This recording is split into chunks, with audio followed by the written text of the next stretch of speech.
Chapter 523. Done. Shang Qiu looked at the diagram on the screen of the workbench, and a smile appeared on her haggard face. She had not slept for almost 30 hours, causing her body to be extremely tired. However, at this moment, her spirit seemed to have returned to her body, causing her voice to be clear and bright. Hearing her voice, the people in the barracks burst into cheers.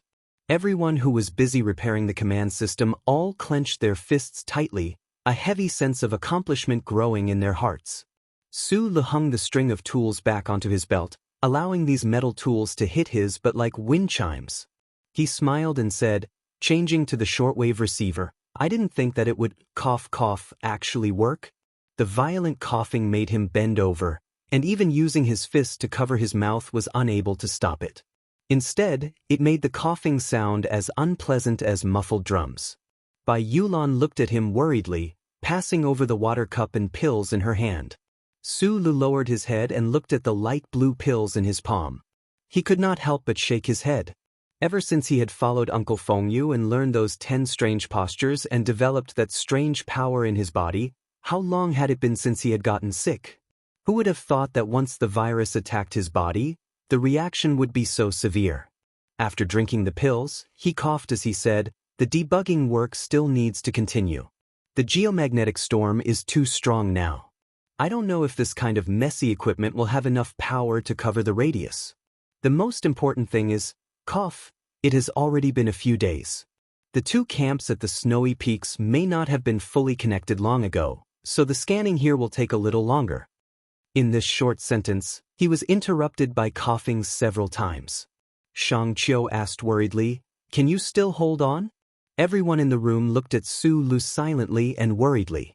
Everyone knew that he had not slept for a few days, and in the intervals between the repair work, he even had to separately operate the mecha with Bai Yulan and Xiong Linquan to block the increasingly crazy attacks of the Empire people. With such high intensity and even terrifying energy consumption, even a man made of iron would probably fall to the ground. "I'm okay." Su Le gave a simple reply. Shortly after, he coughed painfully as he arched his body. His face was completely red, but his eyes were filled with worry. He was not worried about his own body, but rather he was worried about the current situation of the battle. The attacks of the people of the Empire were becoming more and more frenzied. No one knew how long the Green Dragon Mountain Regiment headquarters could hold on for. Hurried orders, curses, and the hoarse voice of the staff officers transmitting information could be heard from the command room on the side. The battle had always been in an intense state, and the situation was abnormally tense. In the early morning, the Empire had sent out a suicide squad. Relying on their somewhat shabby equipment, they had actually broken through the Federation's second line of defense. The 500 soldiers of the Green Dragon Mountain's vanguard had been forced to retreat extremely deeply. They had no choice but to give up the best flat-shooting snowy plains to the enemy. Under such circumstances, as long as the remaining Imperial Expeditionary Force gathered another 2,000 people and launched a group charge with the help of the remaining mechas, the final high ground of Green Dragon Mountain would be extremely dangerous. But strangely, some sort of disagreement seemed to have occurred among the higher command levels of the Imperial armies. Perhaps it was because of the situation that Commander Li Ming had predicted that day, or perhaps it was because of some unexpected incident, but after dawn, the attacks of the Empire had slowed down. "If we can contact those 2 battalions, immediately mark out their positions and gather on the battlefield according to Plan 387 drawn up before the battle. Move closer to the direction of 535. 112-2. The execution time is tentatively set at 10 o'clock at night." Commander Li Ming, whose face was full of stubble, had just received the good news that the command system was about to be fixed. His spirits were lifted slightly. On one hand, he was analyzing the possible tactics that the Imperial armies could use, while on the other hand he was preparing for the gathering of the entire army. "Commander, an Empire mecha has come alone, requesting for a mecha duel." A staff officer walked into the room with a strange expression and reported to Li Ming. Li Ming's eyebrows rose, his eyes filled with disbelief. He had heard of this before.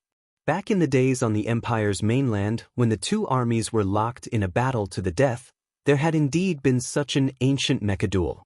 However, the current situation was that the Empire had the absolute advantage. The other party actually dared to arrogantly or stupidly request a mecha duel. What was wrong with them? Are you sure it's just one mecha? And not a mixed mecha team attack like the previous few times? He frowned and confirmed. In the past few days, the Empire, who had been somewhat anxious, had finally thrown their mecha into a frontal attack. Their side, who had already used up all of their electromagnetic bombs, was having a difficult time. If it weren't for the 2 white MXs from the 17th Division, their position would have been broken long ago. The Empire can't bear to lose too many people, so they want to suppress our morale? The deputy commander guessed hesitantly, or, they still can't be sure whether we still have electromagnetic bombs, so they're afraid that we'll trick them, so they sent an Empire mecha to its death? Using a naked young girl to look at us, are we all becoming eunuchs? Li Ming lowered his gaze slightly and said, "Let the mecha infantry company prepare to carry the rocket launchers. If that mecha really wants to charge over, I'll go.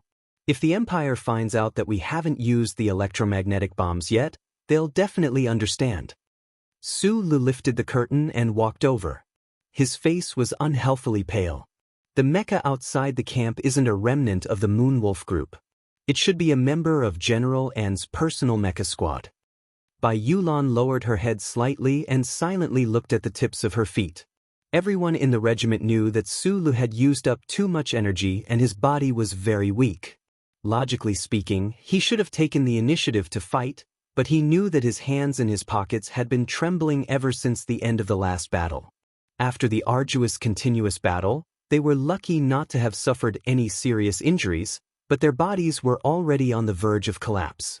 Li Ming's expression became serious. He was about to say something, but found that Su Lu had already brought Bai Yulan back to the room next door. Then, the low rumbling sound of the mecha and the static sound of the self-check came from the other side. He couldn't help but shake his head and sit back in his chair. He began to silently bless the person who was about to fight in a way that didn't conform to his ideals. Don't just stand there. Debug and scan at the same time. Don't interrupt. Su Lu said to the people from Green Dragon Mountain as he climbed up the mecha. They all had complicated looks in their eyes. The simple act of climbing seemed so difficult at this moment. Su Li's expression was as silent and calm as usual. He didn't know how long he could last, but he knew that this time it wouldn't be a problem. He didn't want to die like this in the cold winter. He really wanted to know if Qinghai was safe. However, the battle was intense and tense. He didn't have time to look for that guy, nor did he have time to feel sorry for himself. He could only repeat the monotonous process of climbing. A black and green mecha from the Empire stood solemnly in the middle of the snowy field. This snowy field was extremely wide. It was in the middle of the battle between the Federation and the Empire. There was no clear light shining down, only the wind and snow blowing gently. It was like a jade jewel with a sword in hand. The sporadic gunshots in the surroundings had already stopped. The soldiers from both sides were lying on the snowy ground, nervously watching the scene in front of them. Their hearts were filled with nervousness, excitement, and uneasiness. They almost couldn't feel the cold of the snow. The officers from both sides also walked out of their respective camps, silently watching this rare mecha battle through the screen. The MXT slowly walked out of the high ground where the Green Dragon Mountain troops were located. It then gradually accelerated towards the center of the snowy field. The rhythmic sound of the engine penetrated the wind and snow, entering everyone's ears. The soldiers from the mecha repair company who had worked together with Su Lu for a long time finally couldn't help but rush out of the barracks. They stood in a row, nervously looking into the distance. The originally snowy white mecha had already become tattered after days of arduous battles. Especially the alloy plates on the surface of the mecha, they had been dyed gray and black by the intense gunfire of the Empire people. They actually looked somewhat ugly. "I am the Empire's level 4 mecha warrior, Qiao Jia." The black and green mecha proudly and calmly stood in its original position, unmoving. The mecha's external loudspeaker system transmitted the powerful and oppressive voice of the pilot in the cockpit. The ugly MXT didn't reply, only silently increasing its speed. The Green Dragon Mountain soldiers could no longer hear the engine humming that they trusted so much. They could only see a line of snow extending. The front end of the line of snow crashed heavily into the black and green mecha. And then the black and green mecha flew up. And then there was no more and then. In the world of the snowstorm, no one could hear the loud sound of metal colliding. They could only see a scene like a silent drama in front of their eyes. Everyone stared with wide eyes, unable to recover for a long time. Not long after, the white MXT returned to the camp. The cockpit opened, and Sulu climbed down. He walked to Shangqiu's side, rubbed his sore brows, and said, "Continue debugging." Shangqiu smiled and began to check the data. In fact, she hadn't even left the chair just now. Xiong Linquan hugged a heavy gun and leaned against the wall. Looking at Boss who had returned to work, he couldn't help but shake his head and laugh. Bai Yulan slowly climbed onto the mecha. Her hands were trembling because of exhaustion, and she began to do post-battle maintenance. After a while, her willowy eyebrows suddenly twitched. She stopped what she was doing and leaned against the alloy plates outside the engine compartment. She lit a 37 brand cigarette and began to smoke happily. Silence passed, silence returned. The Imperial mecha was buried in the sea of snow. The MXT mecha's engine was only slightly warm, not burning at all. The three of them were the very few people who hadn't left the room earlier. This was because they had a kind of absolute, even blind, confidence in Sulu. However, although the Green Dragon Mountain soldiers had seen Sulu operate mecha in battle before, they were still so excited by this scene that they found it hard to control themselves. Looking at the back of that extremely ordinary figure in front of the control panel, their emotions were complicated to the extreme. In the snowstorm outside the room, that Imperial Wolf mecha lay silently in the snow. The spark of liquid oil ignited by the electric sparks was instantly suppressed by the snowstorm. No one could have predicted that at this moment, another thing would happen. Chapter 524. The Empire's wolf mech lay on the snowfield like a frozen giant corpse. A moment later, 1/3 of it was covered by the wind and snow. It looked miserable. This was the Imperial Expeditionary Force's most advanced mech. The pilot inside was the most powerful level 4 mech warrior in the Imperial armies. However, he had been defeated so thoroughly. However, the senior officers of the Empire who had been silently watching the battle did not show any signs of relief or fear because of this scene. Through these few days of battle, they had preliminarily confirmed the identity of the pilot in the Federation's white mech. Today's challenge was just a final confirmation to unify the thinking of the Army Command. The Norman officer's light blue eyes flashed with a trace of mockery. In a cold voice, he said, "Everyone, I don't care which army you were in the past. Don't forget, your army is gone. Now I am in command of this battle. This may be our last battle, so I hope you can listen to my command." As the most trusted subordinate of the Imperial Expeditionary Forces commander, Lieutenant General Ambly, the Norman officer had taken over the command of the army. He did not turn around. Using his blue eyes, he looked at the Federation's position in the distance. He said softly, "I think you should understand now that the Federation forces have used up all their electromagnetic beam bombs. They are not deliberately luring our mech warriors to charge." An Imperial colonel behind him frowned and said, "The mech has charged a few times.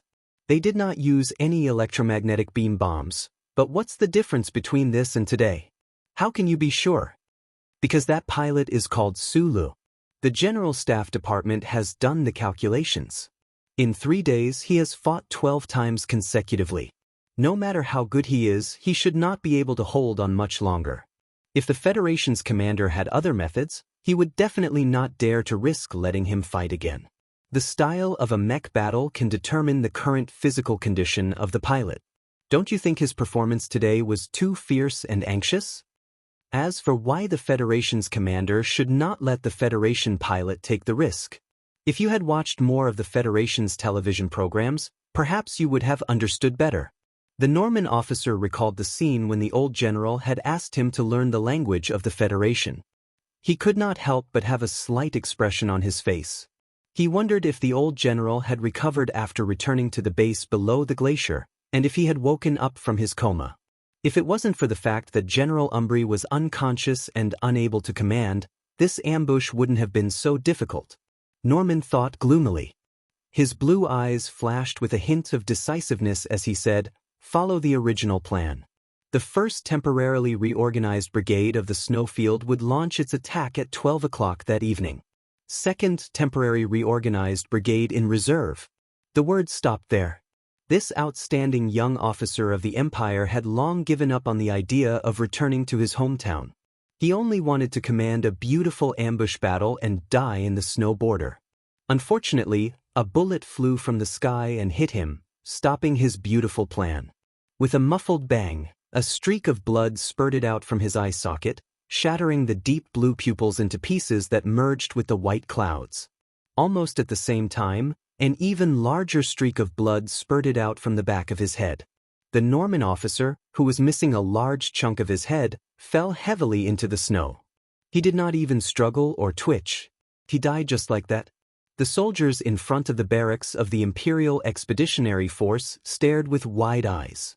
It took a moment for them to come to their senses. Cries of alarm and anger rose and fell one after another.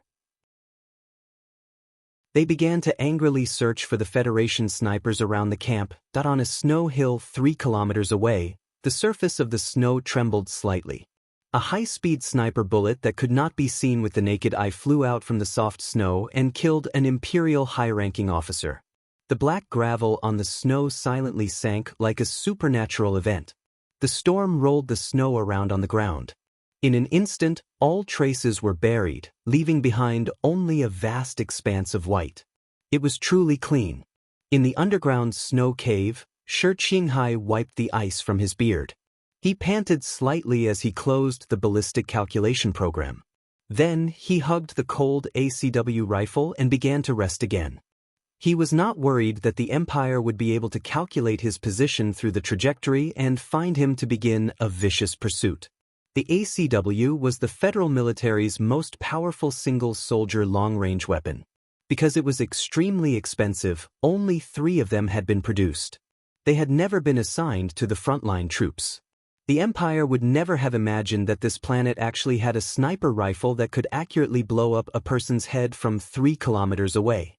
Therefore, it was very difficult for their search range to extend to his hiding place. He did not use tungsten alloy tail fins, nor did he use the magnetic resonance killing effect. He also did not use the high-velocity composite armor-piercing hard ink bullets that could penetrate a mech's alloy shield at short range. Shi Qinghai only used the most common standard sniper bullet of the ACW to complete this difficult, silent, and tedious, yet earth-shattering mission of hiding for several days. In order to satisfy his obsession of dying a beautiful death, he hid in the snow cave until he did not know the sun. Only when he saw the icy tears flowing out of his eyes did he finally find the opportunity to choose the Imperial officer who was clearly an important character and who stood proudly at the very front. It was a pity that pair of mesmerizing blue eyes. In the gloomy snow cave, Shi Qinghai relaxed and closed his eyes. Because of his thinness, the corners of his lips were deeply sunken. Gradually, a trace of a proud smile appeared. It was extremely enchanting. The Federation did not have any information on the electromagnetic beam bomb. Because of the wrong judgment of the Norman officer, they came to a similar conclusion. Because of this point, the Empire's attack did not stop because of the sudden death of the highest commander. They did not even appear to be panicking. More than 5,000 soldiers of the Empire, under the cover of a few armored vehicles and mechs, silently and quickly split into 3 directions. Under the accompaniment of the night, they launched their final frenzied attack on the Green Dragon Mountain camp. The whistling sound of bullets pierced through the sky. The bright light of the explosions illuminated the entire snowy plains. The flares fired by the Green Dragon Mountain troops were like the lanterns of the S3 Flowing Fire Festival. They quietly hung in the air. However, after a short moment, they were blown away by the snowstorm and quickly extinguished. They were extremely resentful, but they could no longer find the feeling of quietly falling. The 30 degrees east position has been broken through. The second anti-infantry mine array is ready to detonate. 3, 2, detonate. Hold the line for me. Hold the line for me. Within the headquarters of the Green Dragon Mountain Vanguard Group, there were anxious and hoarse shouts like this. Fortunately, during the day, the command system had already been completely repaired. After being isolated outside the snowy peaks, the two reinforced battalions that had not received any news for several days finally stepped onto the path of the entire army. They just so happened to be at the edge of the war zone, restraining a large portion of the Empire's main force's energy. Otherwise, this highland might have long been taken down by the Empire. Even so, the battle situation was still tense and dangerous to the extreme. All around the highland, there were soldiers of the Empire who did not fear death and even longed to return to their homeland. This kind of charge that did not care about the price of death was something that even the well-trained and disciplined Green Dragon Mountain troops could not hold on for much longer. The mechanical repair company had been thrown in, the logistic soldiers had also been thrown in. The majority of the entire regiment headquarters had been thrown into the front lines of the battle. Therefore, the camp seemed somewhat empty. The anxious voices of the staff officers, under the influence of the echoes, seemed somewhat hollow and heavy. At this kind of time, specific orders could no longer bring too much of an effect to the battle situation. The anxious and hoarse voice of orders in the room could only give the front lines some mental encouragement, telling those soldiers who were fighting bravely while bathed in blood that the regiment headquarters was still there. They had not left, they had not surrendered, and they had not fallen. Commander Li Ming passed the last cup of coffee to Shang Qiu beside him. Within his sunken eyes, there was no sorrow, nor was there despair. He and his troops had already done everything they could. All that was left was to see what kind of fate the heavens would arrange for them. Shang Qiu gripped the handle of the coffee cup tightly. Her square-rimmed glasses held an extremely complicated, indescribable emotion.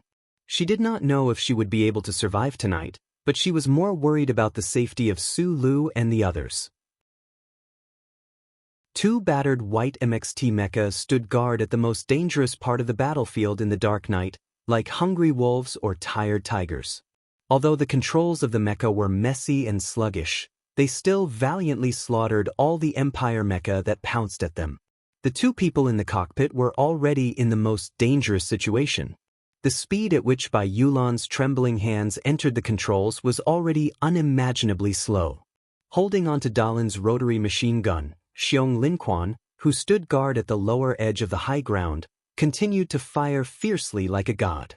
He swept the densely packed Empire soldiers to the ground, but there was no end to them tonight. He did not have the protection of the old members of Group 7 by his side. The hard ceramic bulletproof vest on his body had long been destroyed in several places. Perhaps the next bullet would end his angry roar. Right at the most dangerous moment, the trapped Green Dragon Mountain troops let out a final roar, forcibly halting the relentless onslaught of the Empire soldiers. No one had given up yet, because they believed that their own troops, the Federation troops, would definitely come to their aid. As long as they could hold on for another hour, even if it was just 1 minute, perhaps a miracle would happen. Boom boom boom. Concentrated explosions rang out below the high ground. Bright light flashed, but did not disappear immediately, because in the flat area of the snowy valley in the southwest direction, a bright flare was rising in spirals. Beneath the light, the silhouette of a Federation MX mecha could be seen within. Immediately after, to the left and right of this Federation MX mecha, on the black line at the edge of the snowy high ground nearly 30 kilometers away, a second, a third, more than 10 Federation MX mecha lined up in a row, appearing within the people's field of vision. Then, without any hesitation, they charged towards the battlefield at high speed. Further behind them, who knew how many Federation heavy armored vehicles were rushing over at full speed? The heavy humming of their engines converged in one place, piercing through the heavens. The faint rumbling of their engines could be heard faintly. In the deep winter of year 69 of the Constitutional Era, the 1st Regiment of the new 17th Division, rushing to the aid of the ambushed Green Dragon Mountain troops, finally arrived at the battlefield under the leadership of Lieutenant Colonel He Lei. Using a rigid and arduous but effective net drawing method, the countless mecha and vehicles were like countless sharp military swords, maintaining a net spread pattern as they charged viciously into the snowy plains.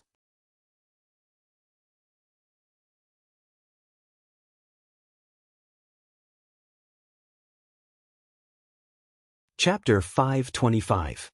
The Imperial Expeditionary Army had spent decades excavating countless underground fortifications in the glacial zone of Planet 5460. The connection points of the fortifications had been excavated into empty underground bases. These bases were deep in the rock and covered with an extremely thick layer of hard ice. Even if the Federation launched an energy cannon attack from space at all costs, they would be safe and sound. Last year, in the depths of autumn, the Federation military used Jian Shu'er's victory concert to successfully lure the Imperial Expeditionary Force out. They accurately grasped the location of almost all the ice bases of the Empire. In the fierce battle that followed, most of the ice bases of the Empire were destroyed. Only 2 or 3 secret bases in the extreme north survived. In the depths of the underground base numbered Rose 3, the commander of the Imperial Expeditionary Force, Lieutenant General Ambly, finally woke up from his coma. The complete medical equipment and large doses of hormone injections here saved the old man's life. Ambly put down the file in his hand and remained silent. The 2 regiments that he had spent so much effort to preserve were actually not able to destroy a regiment of the Federation. This was really sad news. Although there was a huge gap in equipment between the 2 sides, and the sudden illness had a very bad effect on the command of the Empire's troops. But how did the war end up like this? Ambly should have been depressed or irritable, but his weak face did not show the slightest bit of emotion. In fact, he had already seen the result of the Imperial Expeditionary Force many years ago. As long as the Empire was unable to break through those 2 damned spatial tunnels, his seemingly powerful forces would eventually crumble under the relentless attacks of the Federation. It was just a matter of whether that day was early or late. Ambly calmly picked up the notebook beside his bed and took out the royal pen that His Majesty had given him. He began to write today's diary. At this moment, he thought of the young officer with a pair of beautiful blue eyes who had just died. The tip of the pen paused heavily on the white paper. The difference between the Empire and the Federation is in equipment, technology, and economy. But this is not a problem that cannot be fixed. The ambush this time was able to trap the enemy in a hopeless situation thanks to the blessing of the heavens. The abnormal geomagnetic storm proved some of my previous conjectures. The Federation's technology is advanced, and they have the most advanced equipment. Plus, they have the highly efficient central computer as the computing core. They are used to highly automated combat methods. Once they are in the current situation, it is difficult for them to change this habit. They cannot use the simple and even crude combat methods of the Empire. Therefore, in the geomagnetic storm environment, our troops can skillfully use the old-fashioned codes to communicate. Their equipment and habits that can't work has become a burden that is difficult to bear. Unfortunately, a certain regiment of the Federation that is being besieged by us belongs to the anti-government forces in Green Dragon Mountain. This unit has been fighting guerrilla warfare in Green Dragon Mountain for several decades and is very good at facing this kind of low automatic battle situation. If it was the federal government that was besieging them this time, perhaps the battle would have ended faster. Embry took a few weary breaths, then leaned forward slightly and continued writing. The Federation's main force is not used to fighting without their central computer. This has been fully demonstrated in the past homeland defense battles. What I am thinking is, once the Federation army invades the Empire's homeland again, should we adopt a scorched earth strategy and consciously move part of the battlefield to a planet with a harsh environment? Imperial officers had always had the habit of writing diaries, especially expeditionary army troops. Because there was no diary, it was difficult to understand the boring military life far away from home. Ambly was the same. But today, when he wrote to this point, his pen seemed to be dignified. After thinking for a moment, he seriously wrote in his diary, "The expeditionary army's defeat is not far away, but in my opinion, we can hold on for another 3 to 5 years. Perhaps by that time, the military will have successfully developed a way to break through the space channel. But unfortunately, His Majesty's order disrupted all of our troops' deployment. Most of the bases in the lower glaciers were destroyed or occupied by the Federation. Our troops lost strategic depth, and defeat is inevitable. My life may be coming to an end. Before I die, my doubts are all due to His Majesty's order. Huaifuchai. Although he is a bit neurotic, as an emperor he should not be crazy to this extent. Then, I want to know, what is the relationship between this Federation woman named Jian Shu'er and the imperial family of the empire? With a question that had never been said but was like a stone pressing down on his heart, Ambly slowly closed the diary and pressed the small bell beside him. A few imperial officers who stayed behind quickly walked over. One of them quickly reported the situation on the battlefield. With an ugly expression, he said, "The enemy's new 17th Division, the last 2 regiments also rushed to the battlefield yesterday morning.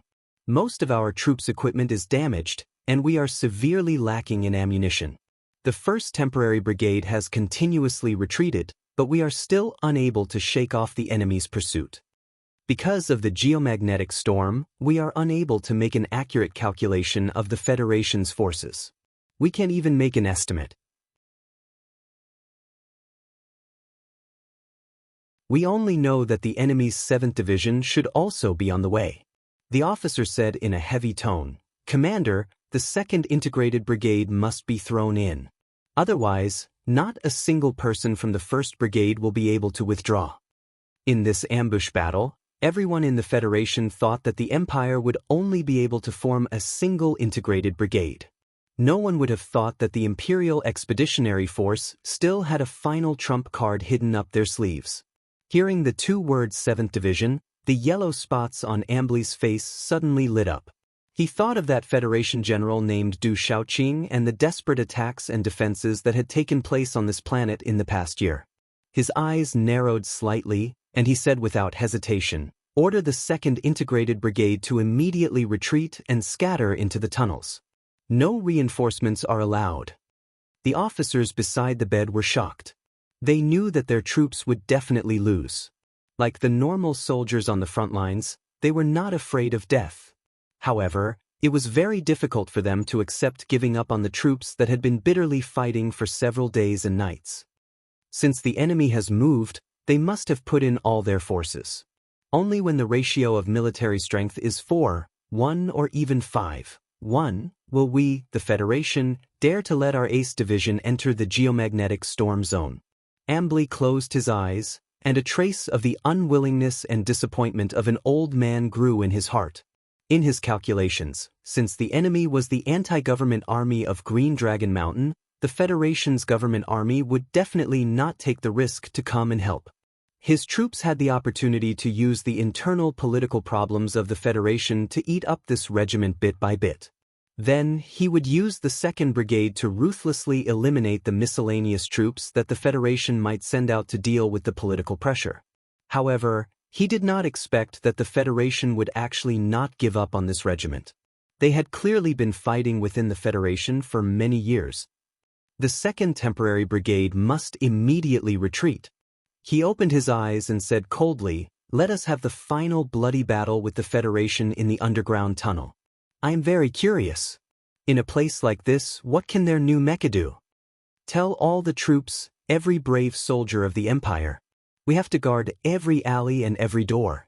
Even if we have to use our own deaths to exchange for the enemy's death, no matter if we smash them with rocks or bite them with our fists, we have to make the Federation pay with countless deaths for every step they take."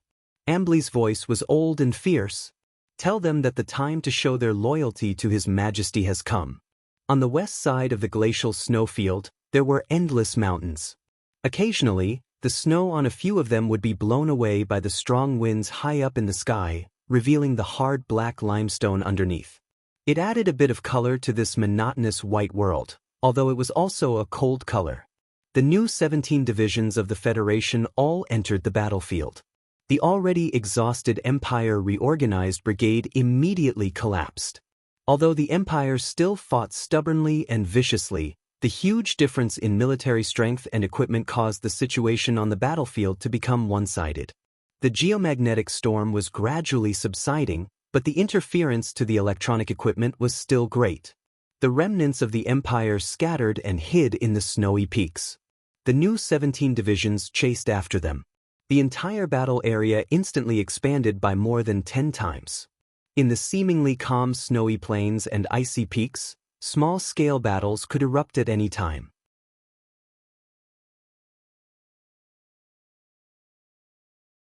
The Green Dragon Mountain vanguard that had fought until the sky turned dark and the earth turned dark, following the Federation's orders, slowly retreating south and leaving the battle area. However, there was a small team that stayed behind. Right now, they were walking slowly on the snowy ground below the rocky peak, as if searching for something. After hundreds of battles, the tattered white MXT mecha entered the battle once again after some initial repairs. The heavy body of the mecha left deep tracks in the snowy plains as it led the few armored vehicles behind it forward slowly. Suddenly, the crisp sound of a gunshot rang out from the front. The white MXT instantly bounced up, switching from forward mode to combat mode. Two thick and long alloy mechanical legs landed heavily on the ground, roaring as it ran forward. Xiong Linquan, who was on the armored vehicle, frowned the moment he heard the gunshot. The Green Dragon Mountain soldiers beside him with faces full of worry also became nervous. Another unique and dull gunshot rang out. ACW. Xiong Linquan was incomparably shocked. He grabbed the collar of the Green Dragon Mountain soldier beside him and roared loudly, "Did you hear that? It's ACW." By the time the three armored vehicles rushed over with a roar, that small battle had already ended. The corpses of 7 or 8 Empire soldiers in tattered uniforms were lying on the ground. The white MXT mecha stood silently on the snowy plains, as if it was listening intently for some sound, searching for something important. However, the vast expanse of white ground was truly clean. Other than these dead Empire soldiers, Xiong Linquan and the soldiers on the armored vehicles searched diligently, but they could not find any trace of abnormalities. Right at this moment, a part of the faint shadow of the mecha suddenly protruded from the snow. Xiong Linquan vigilantly aimed the muzzle of his gun in that direction. A thin man crawled out from the snow, completely ignoring Xiong Linquan's muzzle. Narrowing his eyes, he looked at the tall body of the mecha in the air and suddenly opened his mouth to laugh and say, "Get the hell down from me, or else I'll just shoot you." The cockpit of the mecha opened, and Sulu, whose face was still somewhat haggard, jumped down. He said hoarsely, "Even ACW with hard ink bullets wouldn't be able to penetrate it. The alloy of the cockpit was custom-made and thickened by me." He walked in front of the thin man, his small eyes extremely bright. He said, "I thought you were dead." Shi Qinghai smiled and said, "I almost died, but I knew you wouldn't die." The two brothers hugged each other, pounding each other's back with force as they laughed heartily. However, they had not yet recovered from their serious illness in consecutive battles, and they had to defend the endless snowy caves and tread the cold plains by themselves. They were all at their weakest moments. Being pounded by these affectionate fists made them cough violently until their eyes were wet.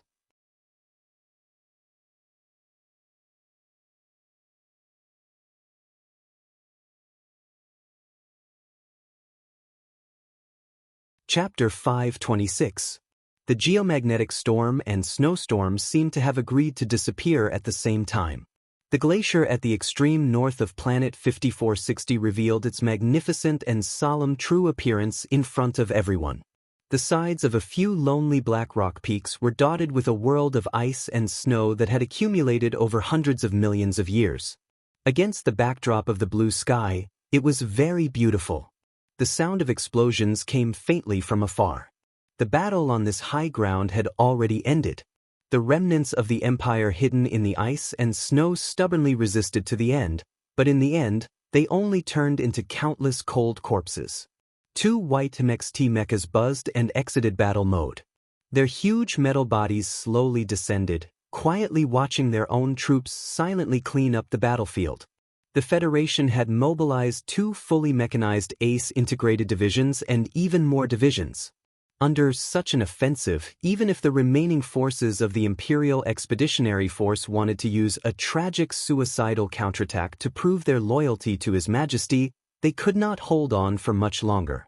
In just 7 short days, the battle line had already advanced a few hundred kilometers to the north. The 1st Regiment of the new 17th Division that had launched the attack first was now at the very back. The Federation Command used this method to announce to all the troops that no matter how great your military achievements were, if you dared to not follow military discipline, like Lieutenant Colonel He Lei, then no matter how rich the fruits ahead were, the command would not let you eat them. The troops in charge of cleaning up the remnants of the Empire before them was a mixed team of the 1st Regiment and a certain regiment from Green Dragon Mountain. They were somewhat unwilling and annoyed to follow the rear of the Federation troops, chewing on the frozen leftovers tastelessly in the glacier. Commander He Lei could not stand this kind of depression and had been hiding in the command armored vehicle to sleep, not coming out at all. The cockpit door of the white MXT mecha slowly opened. Su Lu, with messy hair, rubbed his eyes and stood on the door fastener. He looked at the battlefield around him. After a moment of silence, he took out a wrinkled light blue cigarette case from his military uniform, took out a dry cigarette, and stuffed it into his mouth. He used his trembling hand to turn on the lighter and moved closer. The weather was still very cold. He had just recovered from a serious illness and was wearing a thin pilot's uniform, so his hands were trembling. He did not light the cigarette at all, but his lips and lungs seemed to be numb from the cold between the glaciers. He did not notice this at all. He inhaled hard and looked at the white smoke that he exhaled in front of him, thinking that it was a cigarette.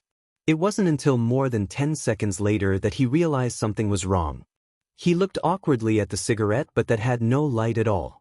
Then he anxiously realized that the lighter was also broken. It was purely a subconscious action. Su Lu reached his hand into the cockpit, grabbed the control stick, and quickly made a few movements. Following this movement, the gigantic MXT mecha beneath him began to move. The heavy alloy mechanical arms quickly flipped upwards with a clear metallic sound, fanning out a few plumes of snow in the air. Then, just as it was about to smash into the cockpit door of the mecha, it abruptly stopped. The black gun barrel of the MXT mech, which looked thicker than a tree trunk, was aimed at the cabin door, at his head. The soldiers in the snow raised their heads to look. A trace of surprise flashed across their faces because it looked like the pilot standing in the gigantic mecha wanted to commit suicide. Of course, no one believed that this pilot would commit suicide, so they were very curious about what exactly he wanted to do.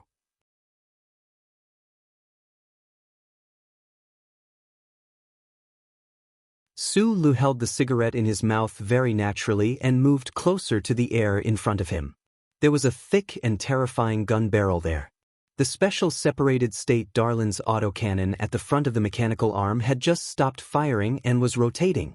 It looked calm as usual, glowing with a faint metallic luster, but in reality, its temperature was terrifyingly high. With a soft hiss, the cigarette ignited as soon as it came into contact with the metal of the gun barrel. Su Lu narrowed his eyes and took a deep breath. He felt very happy in using a gigantic mecha weapon to light a cigarette gave people the feeling of using the main cannon of a battleship to fry fish. The Federation soldiers in all directions watched this scene. Their hearts surged with complicated and reverent emotions. This scene seemed to be deliberately made cool. What kind of precise microcontrol ability did this pilot need to have? If he made the slightest mistake in his control, that hot and thick gun barrel would probably immediately take his life. Movie King, light it up for me too? Shi Qinghai shouted loudly from the ground, his face full of ridicule. In his opinion, Su Lu was becoming more and more silent and cool. He didn't know if it was because he was stimulated by Du Shaoqing or because of the influence of that national girl, but he was really more like an actor. It was infuriating. Hearing his words, some of the Green Dragon Mountain soldiers who reacted quickly laughed out loud, while the soldiers of the new 17th Division glared at Shi Qinghai angrily. As the trump card of the new 17th Division, or rather the newest generation signboard, Su Lu held a very high position in the hearts of the normal soldiers. Su Lu just smiled and sat at the joint of the hatch. His right hand gripped the control stick and shook it twice.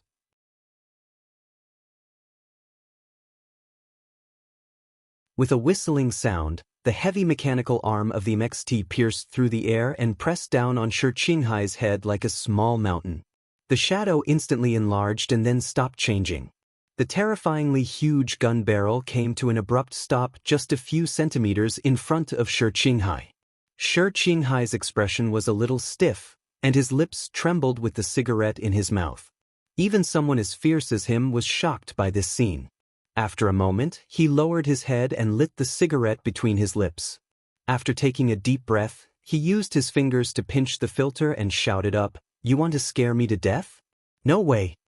A few meters in the air, Su Lu sat on the edge of the cabin door. His 2 feet, which were wearing anti-slip military boots, kicked lightly in the breeze. His face was filled with a happy smile. His neat white teeth were dazzling under the cold sunlight. He was like a child with a clean and simple mind. Right at this moment, the hatch of the white MXT mecha beside him also opened. Bai Yulan stepped on the sturdy hatch, took out a cigarette from the pack, and put it between her lips. Then she looked over and smiled. The Federation soldiers who were cleaning up the battlefield below the 2 mechas also excitedly squeezed over. They all took out cigarettes from their arms and looked up at the sky expectantly. Seeing this scene, Su Li's smile instantly disappeared. Just like he lay, he turned around and hid in the cockpit. No matter how many people outside the cockpit called out, he wouldn't show his face again. In the cleanup operations that followed, Su Lu and Shi Qinghai, this pair of brothers who had not seen each other for a long time, finally had the chance to fight side by side for an extended period of time. That innate tacit understanding that began when they passed cigarettes through the iron door under the sunlight appeared once again. Mr. Shi, who had received the Federation's formal military academy education and Green Dragon Mountain special agent training, displayed his outstanding and proud side to the Federation's officers. No matter if it was a complicated tactical deduction or a specific battle plan arrangement, he could easily give the best answer through his small notebook and the specialized grid lines on the electronic map. Su Lu, on the other hand, led the well-equipped troops. Clean and efficient, he completed specific battle missions without any sloppiness. Even when the battlefield was far away, he could still appear at the place Shi Qinghai needed him to be. His execution ability was so strong that it made others speechless. One was the technical director of the new 17th Division, and was also Commander He Lei's respected instructor. He had a lot of say in the command of the troops. The other was the liaison officer jointly chosen by President Pabre and the leader of Nanshui. The military commander of the Green Dragon Mountain troops also greatly valued his opinion.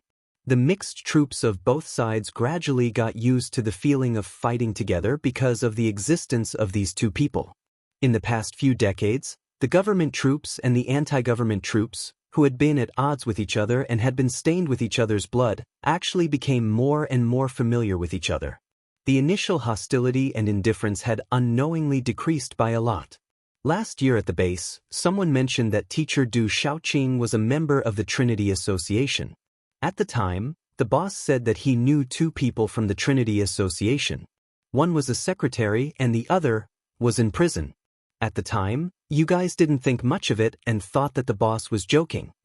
Beside the bonfire on the snowy ground, Bai Yulan quietly said to her comrades beside her, "The person who is the secretary is in charge of specific affairs for one of the 7 major families.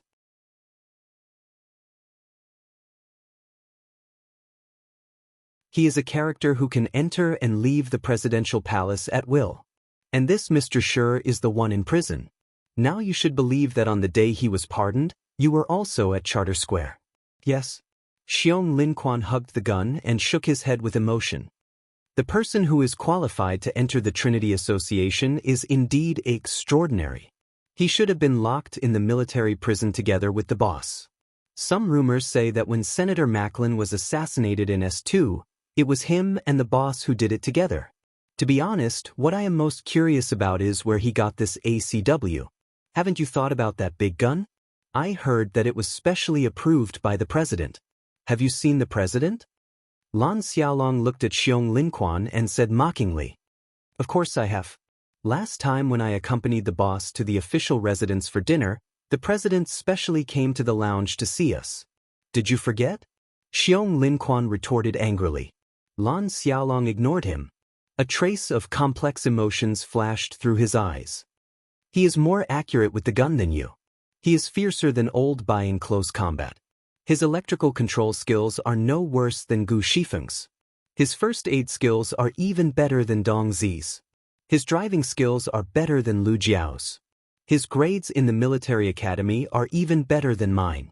In the past, I always thought that this guy Su Lu was already ridiculously fierce, like a monster. But now, I suddenly find that there is an all-around monster by my side. If there are more people like him, how are we going to survive? Lan Xiaolong was not sarcastic and said with emotion, "This young master is indeed qualified to be a young master."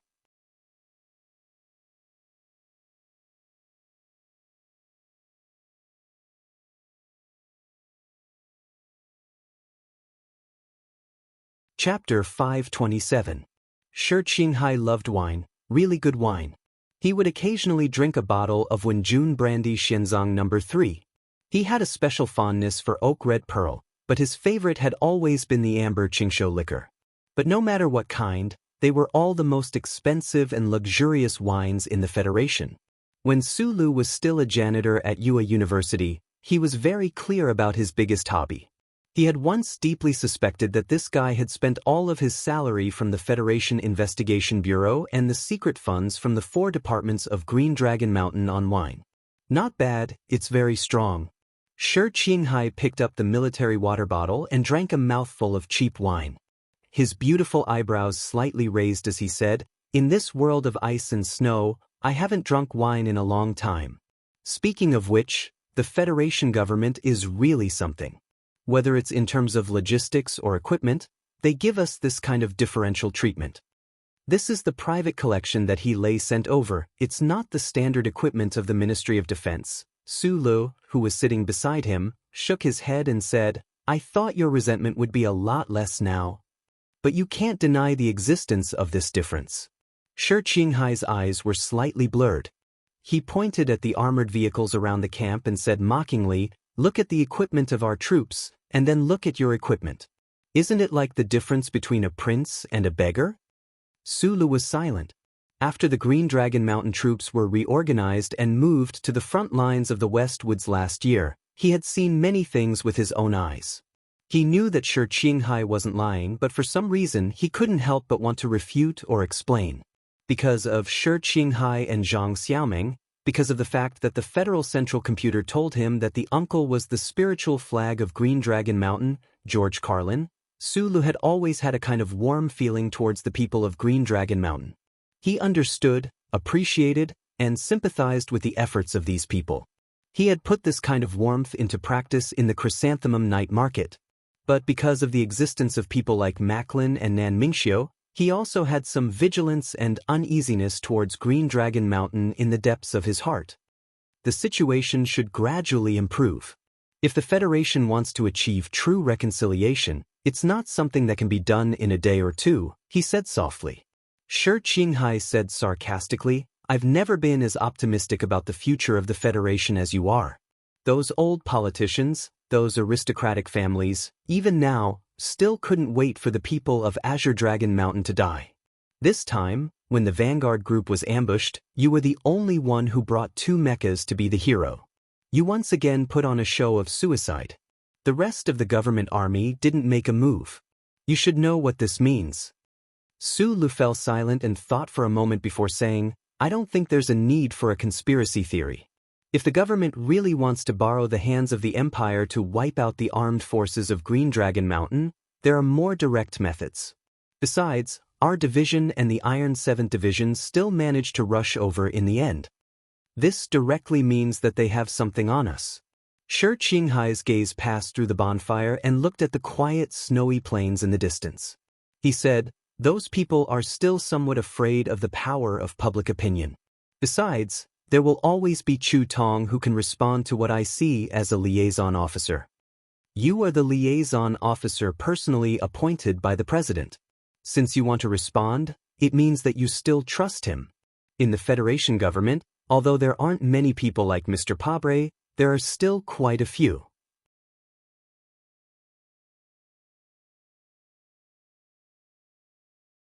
You should at least have some confidence. Confidence? The Federation system has long since become a deformed product of the marriage between the 7 great families and the politicians. It's rotten beyond redemption. Padre is a rare exception, but he can't change too many things. I don't know much about politics, but I've heard Li Xiaodong's explanation. The golden fusion algorithm was a very powerful attack by the government. It just so happened that this kind of bill that shook the foundations of the 7 great families was actually passed by the parliament. This means that Mr. President is not only an agitator who only knows how to make speeches, but also a man of action who has a lot of political wisdom and means of power. And don't forget, he has a cooperative relationship with the lady in the back mountain of Macho. With the influence of the Tai family behind the scenes, he can do a lot more things. The problem is that all partners can be abandoned.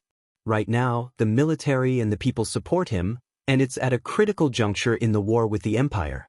That's why he can take advantage of this situation to forcefully implement his own reforms. But have you ever thought about it? If the federal military is also corrupted, what can he do?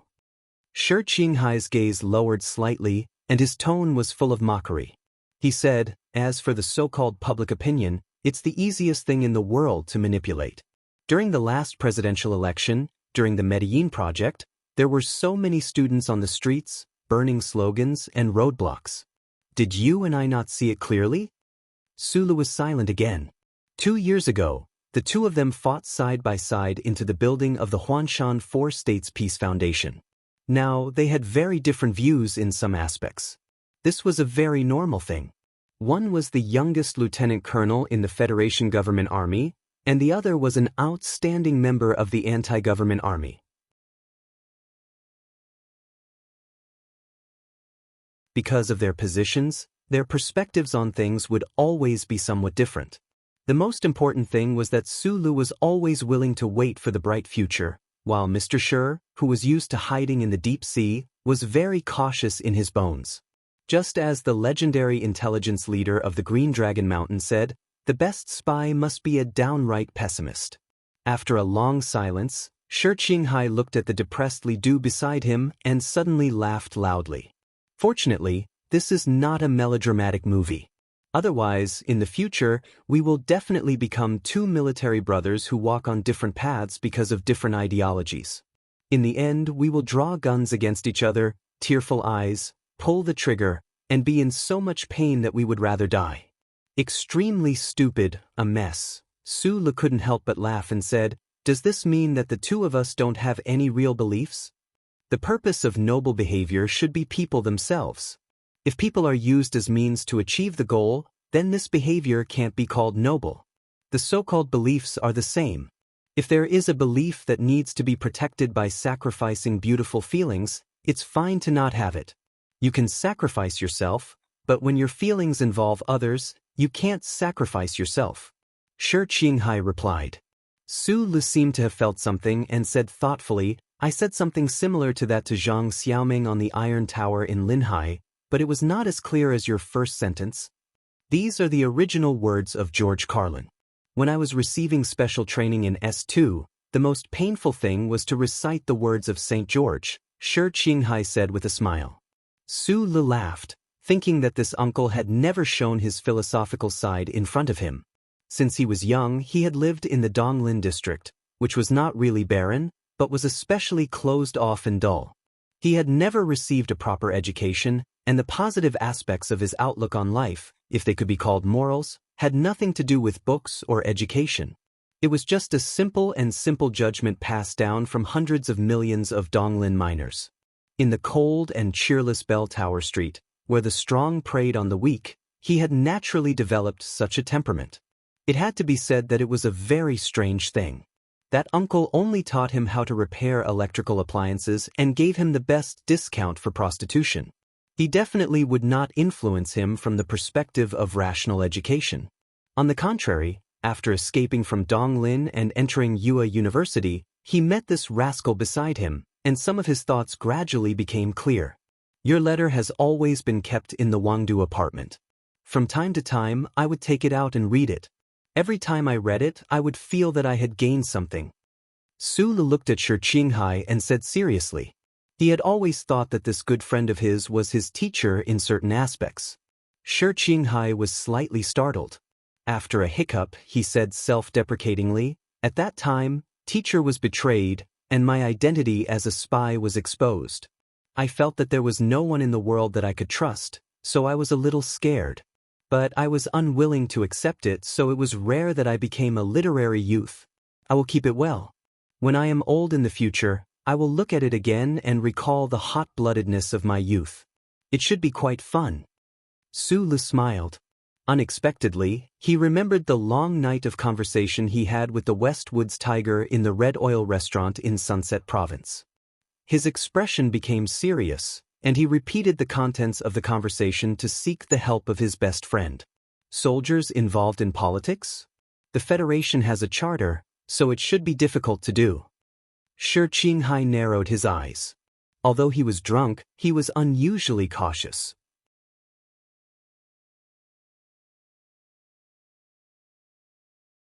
He said, "But if you think about it more deeply, the rules and regulations of the first charter state that computers must play the role of servers. This gives people the convenience of manipulating the first charter. It has even gradually become a tool of the upper class. This is a very scary thing. Actually, for the past few years, I have always had a question in my heart."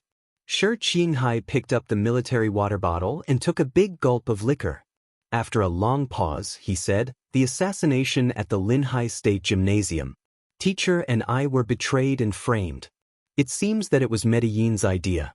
The Deputy Minister of National Defense, Yang Jingsong, and the young officers of the 2nd Military Region sent the officers to carry out the specific execution. This is the result of the investigation by the two of us, but I always feel that something is wrong with this matter." Hearing this, Su Lu narrowed his eyes slightly. During the assassination attempt on Tai Ziyuan in Linhai State, Shi Qinghai and his teacher were betrayed by the organization, which directly affected their lives. Because of some kind of obsession, the two of them never gave up the investigation of the mastermind behind this incident. Even if they were enemies with the entire Federation, they bravely moved forward and silently investigated, until finally, they killed Medellin in the building. However, at this moment, Shi Qinghai had a different idea. "There is one missing link." Shi Qinghai put the bottle of liquor down by his feet, raised a finger to Su Lu, and said, "There is one missing link between Medellin and Yang Jingsong. In that link, there is an active Federation officer with reddish-brown hair. This person should not be from either side, but he played a very important role. Unfortunately, I have not been able to find out who he is." Su Lu lowered his head and said after a long silence, "Active officers are not allowed to dye their hair. That should be a disguise."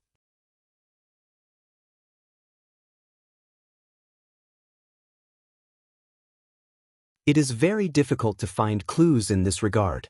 This is the only clue I have. That black glove subordinate of Medellin also does not know more about this officer. But I have a strong premonition that this person will fall into my hands because of his disguise in the future. At that time, I will give him a better wig." Shi Qinghai said with a smile.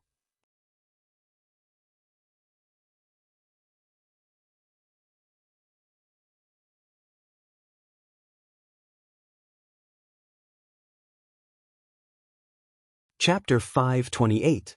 Above the bitterly cold snowfield of the far north, the sun in the blue sky was devoid of any warmth, as if it was fake. At night, the bonfire in the barracks was fake, as if the heat had been frozen by the low temperature. It also seemed fake. Su Lu tightened the white fox skin around his neck that He Lei had given him in private. He took a big gulp of liquor from the military water bottle beside him and nodded slightly. Like Shi Qinghai, he used different methods to carry out his own perseverance, but he wasn't a good person. Now that he knew that there were some ambitious people hiding in the Federation, spying on him, or plotting something bigger, he definitely wouldn't be polite if he could find out who they were in the future.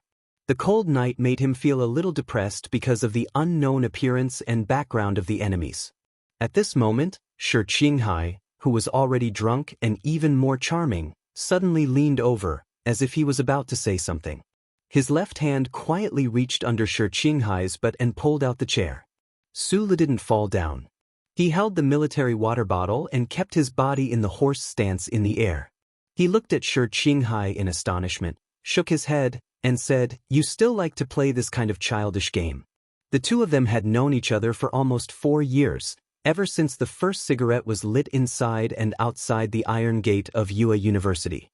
From the very beginning, Shi Qinghai liked to sneak up on Su Li's seat from time to time.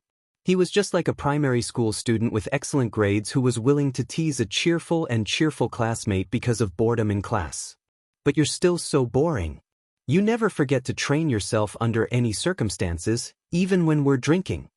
Shi Qinghai burped again. He looked at the empty space under Shi Qinghai's body with sympathy and anger. He shook his head and said, "Do you know where the term horse stance came from? It's the ugly posture of the previous dynasty's bigwigs who disregarded the spirit of the Constitution and kept wild horses without permission. It's full of luxury and overflowing with the smell of oily skin. It's completely different from yours. I really don't understand why you still work so hard. Why do you have to do this? If you don't work hard to improve yourself, it's easy to die. I knew this before I went to the battlefield. Only when I went to the battlefield did I realize this was the truth." Su Lu stood up and pulled the chair back under his butt. He sat down in a relaxed manner and said with a smile, "I think the training you received in the Federation's Investigation Bureau and the 4th Department was no easier than mine. But I won't make my life as boring as a machine because of this." Shi Qinghai said sarcastically, "Besides, the government has been trying to make you into a war hero, an idol figure. As long as you don't act stupidly, crazy, and impulsively, danger will never come to you." At this point, he frowned and asked seriously, "Actually, I've always been very curious about the relationship between you and the Lees of Philadelphia." The answer involved many things, including Su Li's real past, his identity as a fugitive from the Federation, and even the disguised chip behind his neck. However, he didn't hesitate and said softly, "The army god is the younger brother of the old man, and also my teacher." Shi Qinghai was silent for a long time. He took a big gulp of wine and said with emotion, "Well, it is indeed nepotism. But I can accept that you are not Li Pifu's illegitimate son."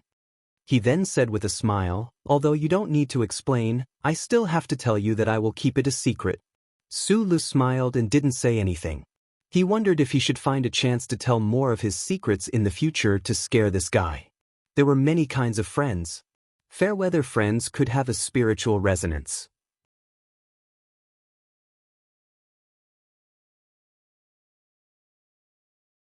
Old friends could also turn their backs on each other in an instant.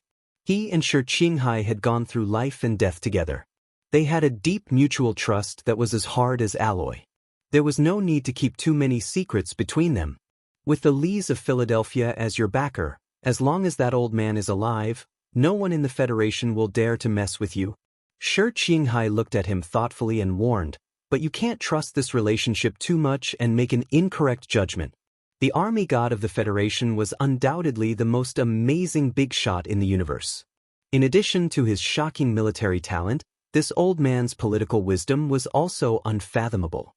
However, what made him the most fanatically worshipped and respected by hundreds of millions of people was his integrity, which was willing to sacrifice everything to protect the Federation." Su Lu understood this very well. Li Ruofu thought highly of him and groomed him. Apart from compensating Uncle Feng Yu, a large part of it was for the sake of the Federation. The old man very much hoped that he could be like himself in the future and become a fuel to continue burning for the Federation. Without this premise, all the appreciation and cultivation would be for naught. Just like the assassination that happened in Sunset State, Su Lu had seriously thought that if he was killed by the 2 killers from Bermuda, would the army god Li Pifu avenge him? After thinking about it for a while, he couldn't help but deduce that if he really died, the old man would definitely not make a move against the 7 great families because that would directly destroy the foundation of the Federation's existence. Looking at the silent Su Lu, Shi Qinghai knew that he had his own plans. He smiled and didn't say anything more. With the help of the alcohol that was gradually entering his brain, he gently swayed the small amount of liquor in the military water bottle and softly hummed a very familiar song.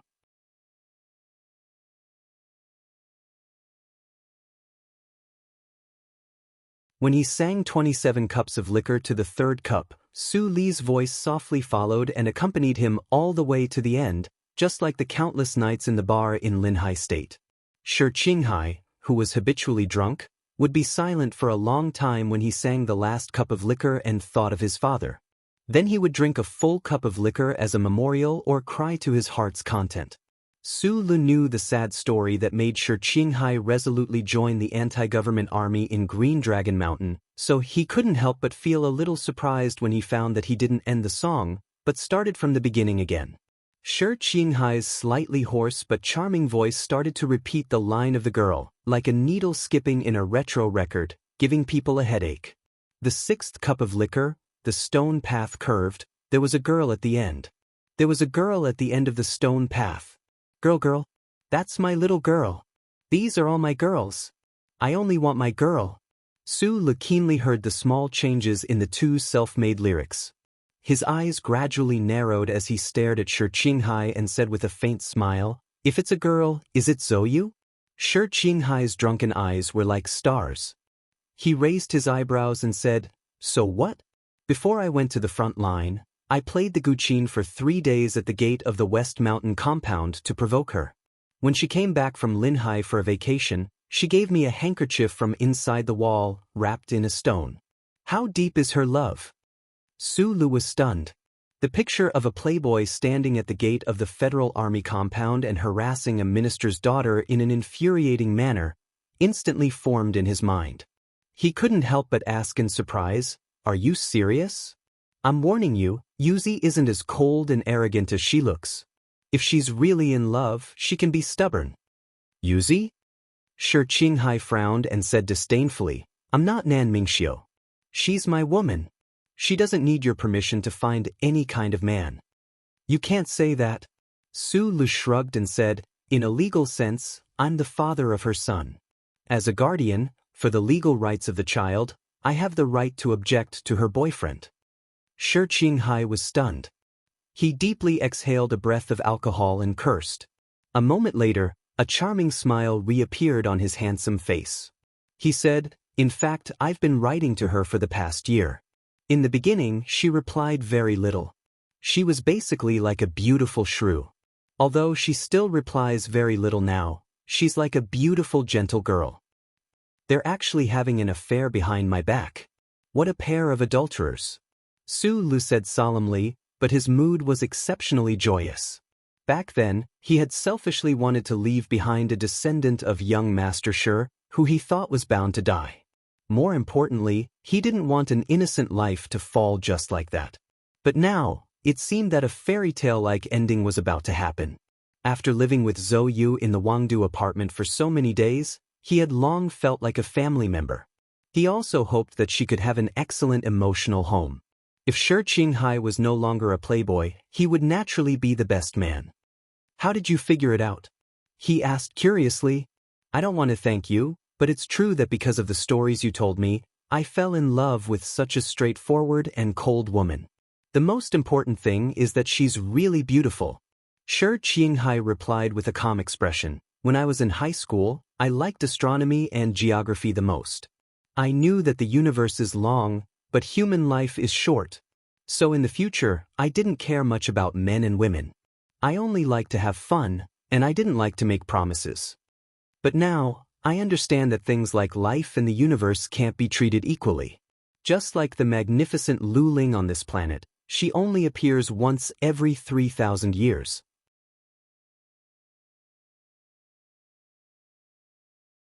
The next time she appears will be 371 years later. I won't be able to see her for the rest of my life. Since that's the case, I should see something that's relatively long and worth having." Su Li's thoughts suddenly floated. He said, "Astronomy and geography. Tai Ziyuan is also very interested in exploring the universe. In my opinion, you can become good friends with him." Shi Qinghai said, "In my opinion, I'm very willing to let this prince die." While Mr. Shi was thinking about how rare it was to see Lu Ling in the snowy night, on the battleship outside the planet's atmosphere, the resident program of the Federal Central Computer was performing relevant calculations. On planet 5460, deep in the rock tunnels, The detection devices that were spread all over the ground faithfully recorded all kinds of fluctuations and transmitted them back to the battleship. It was like a huge spider web, keenly sensing the movements around it and then determining the real situation. The geomagnetic storm suddenly became abnormal, and the rock mass became denser and denser. The Federal Central Computer was calculating, or in other words, calculating the changes that happened inside the planet. This required a lot of data and high-speed computing power. Even though it seemed to be omnipotent, it was still a bit difficult.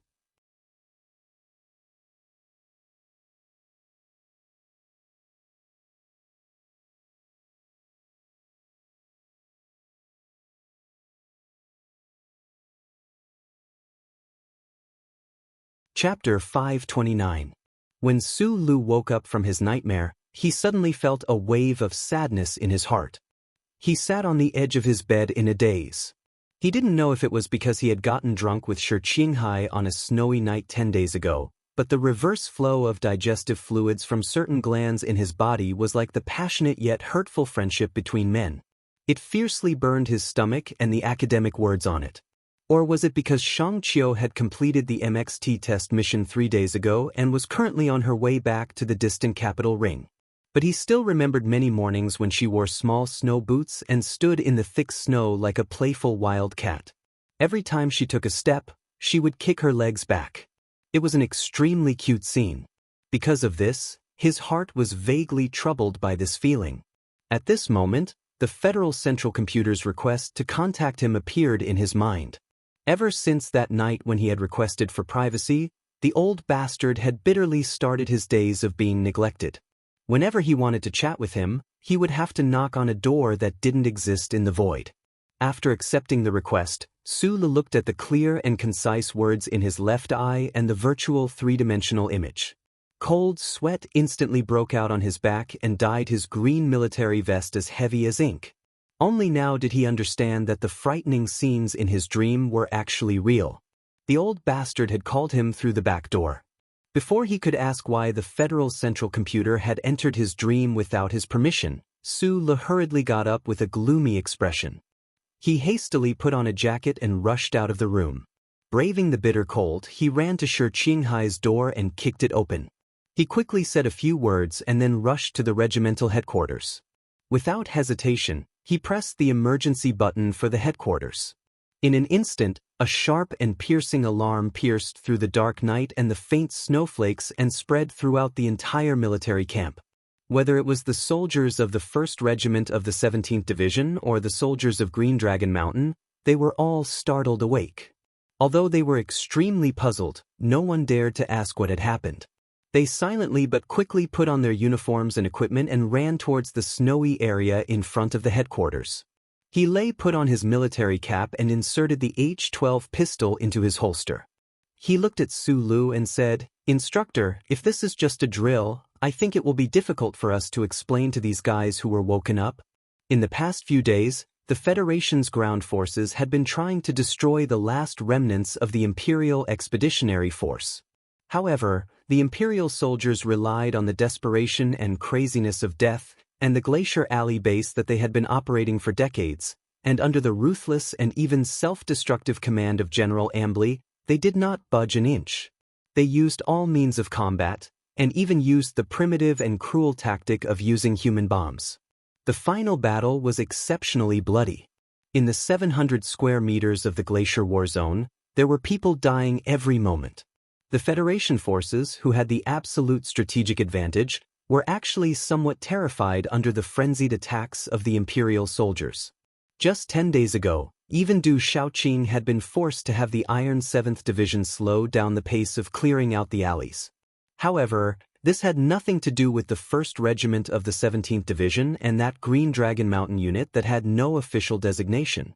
They had not entered the heart of the fierce battle all this time. Furthermore, to this day, even if the Imperial Expeditionary Force was a god, they would not be able to conjure any unit to break through the encirclement in front of them and kill their way into the camp.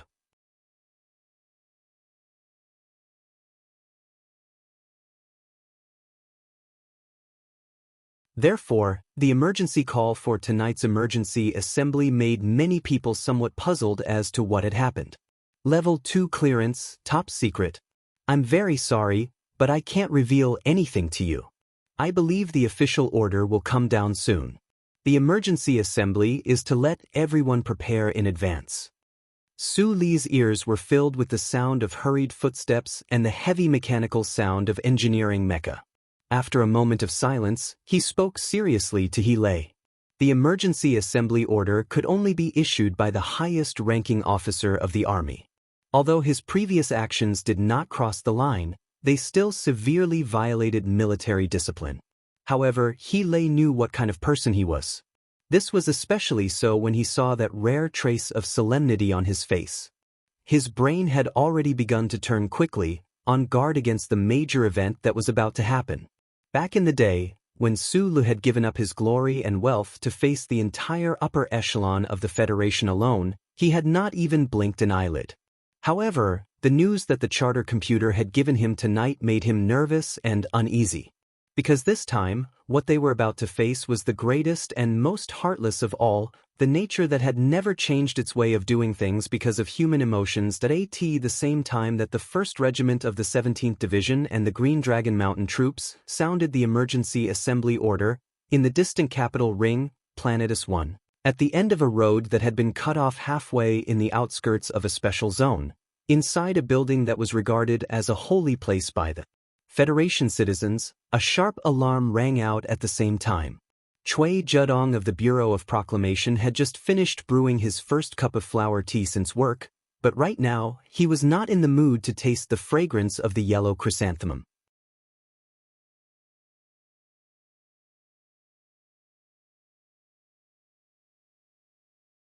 He withdrew his finger that had activated the alarm and looked at the results of the calculations on the giant hologram.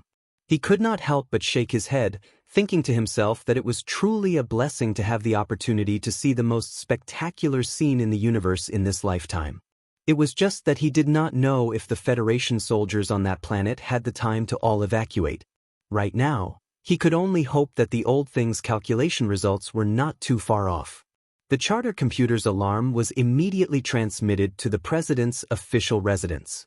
Sir Pabre, who was having breakfast with the First Lady, had a trace of doubt flash across his tanned face. He immediately asked Director Breen beside him, "Can our soldiers withdraw?" According to the results of past observations, it takes a very long time for the flow on Planet 5460 to activate. Just now, the Department of Defense has already made the decision to transfer all the Federal Fleet and the battle fleets of the 3320 and 163 star systems over there. In addition to the backup transport forces of the Westwood's administrative main planet, the withdrawal of the troops should not be a problem. The young Director Breen replied calmly, clearly, and accurately. After a short pause, he continued, "Now, what we need to consider is the time it will take for the ground troops to withdraw to the airborne base, and whether the remaining forces of the Imperial Expeditionary Force will stop at all costs to delay the retreat of the troops. Also, after all, this is the first time that the flow on Planet 5460 has appeared in advance since the Federation observed it 9 times, and this time, it is more than 300 years ahead of schedule. Later, the Federal Academy of Science will hold an academic discussion on this. That's not what I'm concerned about." President Pabre smiled at his nervous wife, turned his head, and said coldly, "I only care about the consequences. None of our soldiers can die in that damn ice water. Tell the Department of Defense, if the Empire really tries to delay the retreat of the troops, let the fleet use the main cannons to fire directly and drive all these Empire rabbits back into the ice cave." Director Breen was slightly stunned and subconsciously objected, but there is still plenty of time. Even if the Empire understands what is going on, they don't have a good way to stop our retreat. The effect of the main cannons of the battleships is not very good, and the energy consumption is too high. In fact, the Federation's interstellar energy quota this year has already exceeded by 70%. Being able to let those young men return with glory and safety is much more important than something like the energy quota. President Pabre said in a deep and firm voice, "Please make an appointment with Lady Tai for me. The government needs her help regarding the energy quota." in the building of the Department of Defense. Zhou Yingxing, wearing glasses, carefully read the report sent by the Bureau of Proclamation, listened to the president's instructions delivered by Secretary Jiao, and a slight smile flashed across his slightly tired face. He said, "According to Mr. President's opinion, immediately draft the retreat plan and let Commander Zhong make the decision. I believe that he will also like the best gift that nature has given to the Federation." In the headquarters building of the Westwood's main planet Federation, Zhong Shouhu used 2 fingers to continuously rub his white eyebrows, looked at all the documents that had just been delivered to him, and was silent for a long time. In the end, a complicated smile appeared on his face. He was about to rush to the front line again and directly command the last wave of attack of the federal forces. He had enough pride and confidence that the military operation would definitely succeed.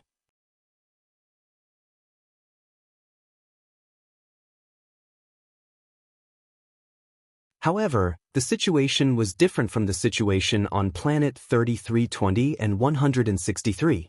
Planet 5460 had the least amount of Empire troops, but the enemy general named Ambly had forcefully fought the battle to this extent. Even if he personally took command, he didn't dare to lightly say that he would be able to save a few Federation soldiers from dying. This is really a big surprise. In the early hours of the morning, the 1st Regiment of the 17th Division indeed received an emergency order from the headquarters. This order was electronically signed by Deputy Commander Yi himself, and it required all the participating troops on the ground to immediately evacuate from the Arctic glaciers. All the troops had to cooperate with each other. On one hand, they had to maintain a sense of pressure on the Empire people, and on the other hand, they had to retreat to the predetermined location as quickly as possible. The words of the order were very cold and fierce, and no troops were allowed to raise any objections. Therefore, in a short 3 hours, the federal forces, who were desperately searching for traces of the Empire people in the ice pit alleys during the night and during the day, and risking their lives to attack, quickly and without panic, all began to quickly and calmly leave the battle area, turning into countless black lines and returning south on the snowy plains. Su Li's 1st Regiment of the 17th Division and that lucky Green Dragon Mountain Troop, because of a certain back door, were the first to make preparations to retreat. Even before the command center's orders arrived, he had already forced He Lei to give the order to have the mixed forces forcefully move 30 kilometers south. What exactly happened? He Lei sat in the command vehicle with a complicated expression, looking at the details of the order on the hologram, completely puzzled.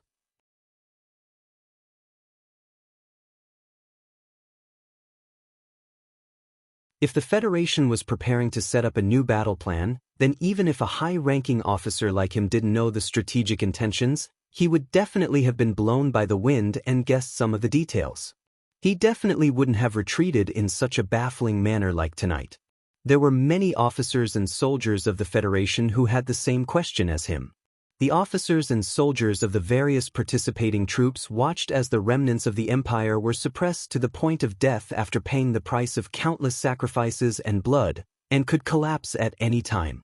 In the end, they were ordered by their superiors to urgently retreat south, away from the dawn of victory. It was truly somewhat difficult for them to accept. In order to prevent panic from spreading among the troops, the upper echelons of the Federation tightly controlled this news within an extremely small circle. Only less than 5 generals in the ground forces knew the inside story. Su Lu was the first to know of this matter in the Federation, and he understood and agreed with the actions of the headquarters. However, facing the puzzled gazes of the people around him, he felt a bit of pressure.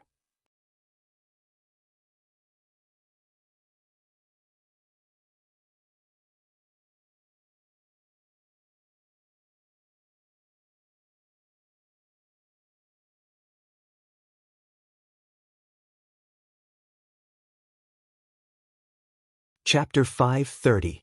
Without any warning, a high-latitude volcano on the shore of the Western Sea began to violently erupt. The glaciers that had accumulated for hundreds of millions of years began to melt at a speed visible to the naked eye. The ice and snow within a radius of several hundred square kilometers of the volcano, mixed with molten lava, began to spread toward low-lying areas. Wherever the molten lava passed, The originally barren snowy plains were smeared into a complete mess. The blazing red lava came into close contact with the cold ice, producing sizzling sounds of barbecuing. Water vapor, together with black ash, crazily sprayed into the sky. What followed was a strong earthquake as high as a magnitude 9.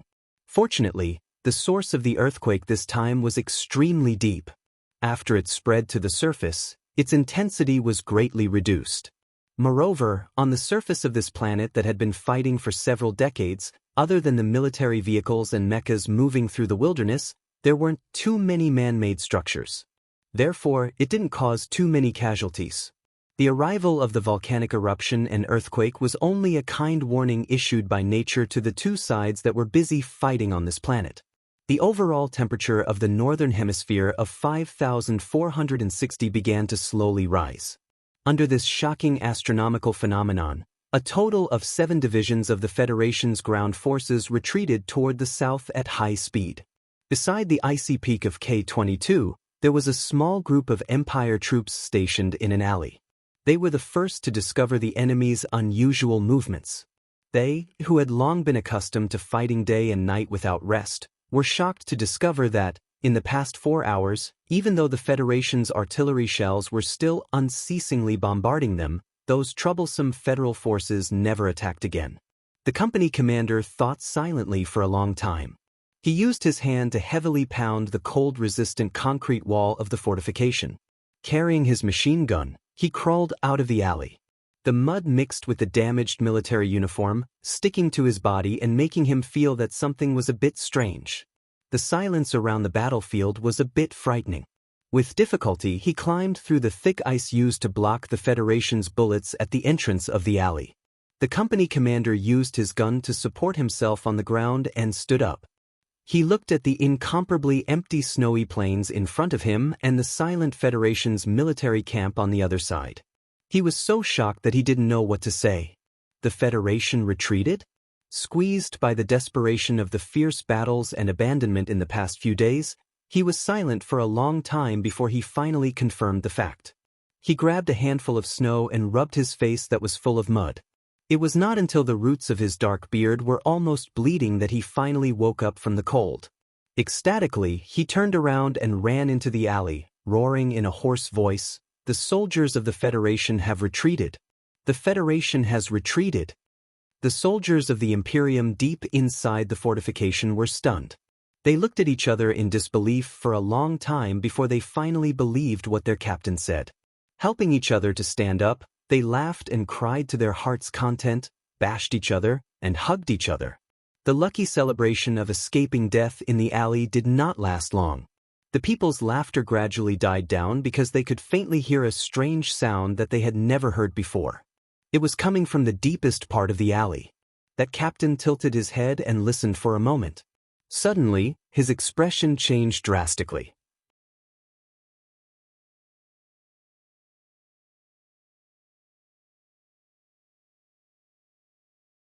Grabbing the gun beside him, he rushed towards the side door of the underground alley and shouted loudly, "Prepare for battle!" Rumbling sounds came faintly from the depths of the alley. They were extremely heavy and powerful. At first, they were very far away and were not clear, but in a short amount of time, they became as loud and clear as war drums. The soldiers of the Empire lay on the ground, staring nervously and savagely at the entrance of the dark alley. They didn't know what these terrifying sounds were, and subconsciously thought that they were the new mecha weapons of the Federation. Only heavy alloy equipment could make such loud noises. This seemed to be the only explanation for the sudden retreat of the Federation army on the other side of the glacier. What came was not the Federation's new mecha that could enter the depths of the glacier, but an existence even more terrifying than the mecha horde. The Imperial captain guarding at the very front heard the thunderous sounds. His pupils constricted. Relying on a sliver of dim light, after seeing what it was, his body began to tremble violently from fear. However, he did not have time to turn around, nor did he have time to shout before he was smashed into the wall, becoming a mangled corpse. Tens of thousands of tons of cold water, carrying heavy and sharp icicles, gathered at the top of the glacier and at the cracks. Following the underground channels created by nature, They rampaged through the interior of the glacier at an extremely fast speed. Then, they finally entered the underground tunnel network that the Imperium had built for decades. Under the tremendous pressure, they turned into an unstoppable torrent of icicles and gushed out. With a loud boom, Ling Lu instantly charged into the alley of the Empire's army. He roared and slammed into the hard concrete wall, releasing thunderous booms. Then he ran out without the slightest fear, turning into a fountain on the precipice of the glacier, shooting into the blue sky amidst the morning light. Only after reaching a height of several dozen meters did he reluctantly fall back down.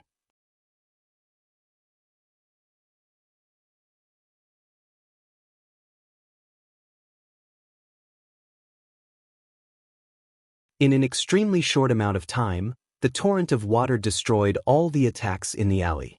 As for the Imperial soldiers, they did not even know where they were. Not even a trace of blood could be seen in the alley.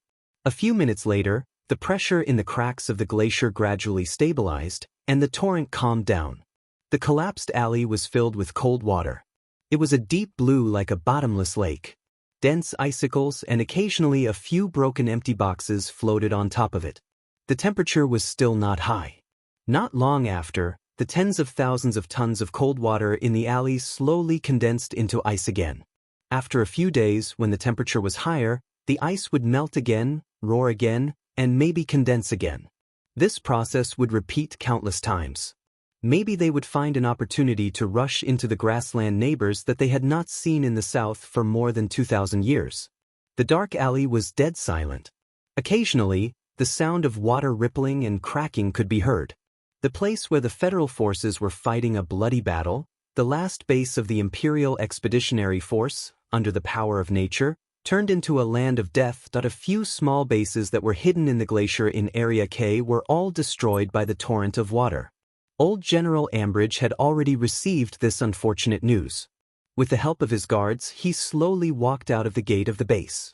Looking at the sky in the east, he saw the clear line of black smoke from the volcano. A complicated expression flashed across his old face. If it was only a small torrent of water caused by a volcanic eruption and an earthquake, it shouldn't have spread to the last base under his feet, the old general thought silently. However, his heart was cold. He knew that this was just a way to comfort himself. If it was only a small torrent of water caused by a volcanic eruption, why did the Federation retreat? The Empire did not have enough cutting-edge computers to conduct research in this area, but the Federation did. Mobilize the rest of the troops. Use the last of the military equipment reserves. No matter the cost, we must delay the Federal army that is retreating to the south. Don't try to stop their combat troops. Target their quick-condensing cement warehouse and engineering mechas. Old General Ambridge looked to the south and said in a cold tone, "Remember, no matter the cost, no matter the rank of the officer, you must at least keep one soldier of the Federation for me." "Yes, General," the guard beside him replied. General Ambridge narrowed his eyes and looked at the white snow in front of him. The wrinkles on his face were like layers of snow that had been blown by the wind. After a long silence, he added, "I know that you are not afraid of death, but this time, you can't be afraid of death, because this may be the last time we are not afraid of death. I will accompany you." In the glacier area of the planet, it was still late at night. In some places, it was already early morning. The last soldiers of the Imperial Expeditionary Force on this planet walked out or crawled out of the narrow alleys. These exhausted soldiers who had almost run out of supplies and equipment didn't even have the time to breathe the fresh air that they hadn't been in contact with for a long time. They glanced at the blue sky that they hadn't seen for many days, and their eyes were filled with faint emotions as if they were about to die. They silently and valiantly bent their bodies, supported their companions, and ran to the strategic nodes in all directions. The nearly 10,000 soldiers of the Empire didn't know what was happening on this planet. They didn't even know that there was a volcano erupting in Area K.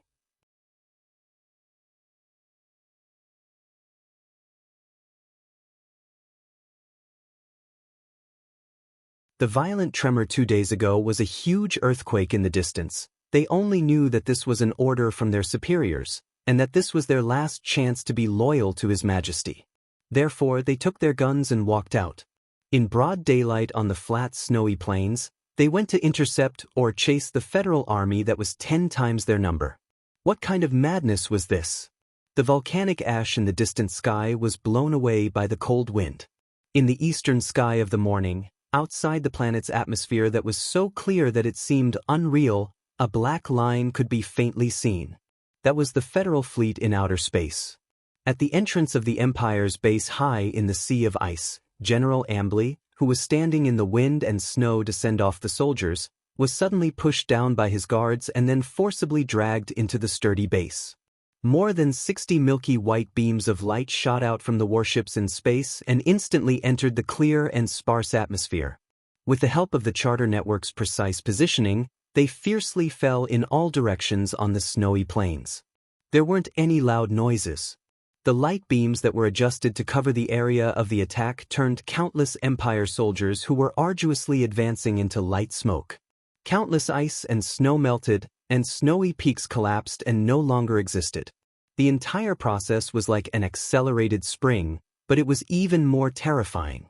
Just this round of attacks from the main cannons of the battleships had already destroyed 2 years of the Federation's peacetime energy quota. However, the Empire soldiers who were shouting in vain to avoid or even cursed at the sky discovered in despair that dozens of milky white beams of light blasted down from the sky above.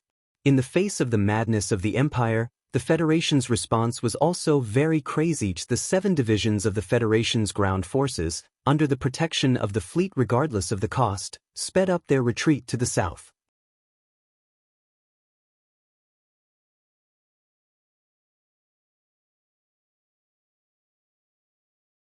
After seeing those milky white beams of light, the suspicion and anger that had been heating up in the military camp immediately vanished like smoke in thin air.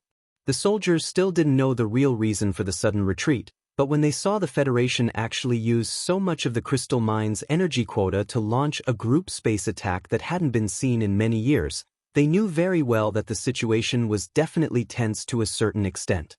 3 days later, the great retreat organized by the Federation's entire force finally succeeded. All of the ground forces withdrew to the 4 military spaceports in the southern hemisphere and were then urgently conscripted by the government to be carried back into space by countless military and civilian spaceships. Only a few special forces and researchers remained on the surface. They were responsible for monitoring everything that happened on this planet and silently observing the Imperial Expeditionary Force's demise. Sulu also stayed behind.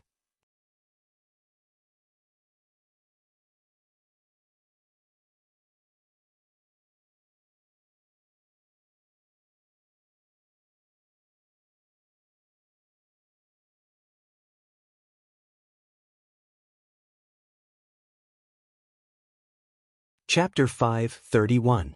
About 400 soldiers from the new 17th Division and the Iron 7th Division stayed behind. Together with the researchers, they were stationed at the newly built Shinza spaceport. This spaceport was located on a large granite base. The sea level was quite high, and there was the Huangshanling Lonely Ridge in front of it as a shield, so they didn't have to worry too much about the terrifying flow of water. The Federation had determined that this was a safe area based on past research records, so they chose this place as an observation point. However, they still cautiously sent 3 types of light battleships to stand by on the tarmac. If the planet's environment was unimaginably bad and even affected this place, they had to be able to immediately evacuate these few hundred soldiers. The volcanic eruptions on the planet became more and more frequent. Earthquakes of various sizes never stopped like the music of the new year. Countless tsunamis were born, collided, destroyed, and reborn in the ocean, causing the blue seawater to become turbid. Some areas where sulfur was concentrated were even bleeding bright red. Because of the geomagnetic shift, the geomagnetic storms at the 2 poles became more and more intense. Other than the optical images from the high-altitude satellites, there weren't many other ways to monitor the few remaining Imperial armies in the Northern Hemisphere. Sulu and the Federation officers who stayed behind to guard the spaceport calmly carried out their work, waiting for the long flow of water to end, waiting for the peace after 3 months. 74 standard hours later, The underground flow between the glaciers in the northern hemisphere became more and more magnificent due to the rising temperature. Countless streams of cold water penetrated through the hard ice layer and converged at a high speed. They shot out of the surface of the glaciers and into the sky, shooting countless beautiful and cold waterfalls. Then, the flood mixed with ice fell heavily, instantly overflowing the obstacles in front of it, and slowly but firmly surged towards the low-lying areas in the south. 3 days later, the first flow of water in Area K crossed the central region of the snowfield and poured into a snow valley, rushing into the primitive forest in the valley. In front of the flow of water that was dozens of kilometers wide, thick ancient trees that were more than 1,000 years old fell like paper. The green vegetation was instantly torn into pieces. The mixture of ice and water all over the mountains and plains had a semi-solidified gelatinous feeling. Because it was wrapped in the black sand under the snow, it looked gray and dull. In the cold snow water, there were countless sharp and heavy icicles mixed in, like a knife without a sharp edge. In front of this giant blunt knife of the Creator, nothing could resist at all. The whole earth seemed to have been ruthlessly scraped. Wherever it passed, not a single blade of grass grew. Giant trees fell, birds and beasts wailed, and then there was dead silence. The further south they went, the more the ice melted, and the lower the terrain became. The speed of the mighty Lioli invasion also became faster and faster. The Lioli front, which stretched for hundreds of kilometers, rushed all the way to the south. If it encountered a mountain, it would be blocked, and if it encountered a lake, it would spread and freeze, and if it encountered a lake, it would drive the lake away. In the third millennium, this lonely planet at the edge of the Westwoods would automatically tilt its angle in a strange way. In this big movement that changed the sky and the earth, countless small earthquakes and volcanic eruptions would occur on the surface of the planet that was divided by ice and green. In the glacier area of 1/3 of the northern hemisphere, the most spectacular Lioli phenomenon would occur.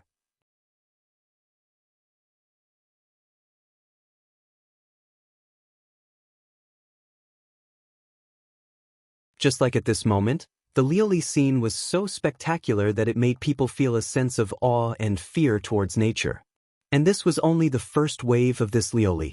With the help of the research of the previous generation of scientists and the support of the supercomputing power of the charter computer, the Federation was confident that they could leave humans on the surface of the planet for observation. However, those who stayed behind could not help but feel frightened when they saw such an irresistible natural scene. Any big astronomical phenomenon would inevitably occur on a long scale. Even if a giant black hole swallowed a super-large galaxy, it would not be able to eat it in one bite. The soldiers of the Federation who stayed behind on the surface of the planet had to wait silently and nervously for 3 months. They were shocked by what they saw in front of them, but the emotions in the depths of their hearts were extremely complicated. The Federation paid a great price.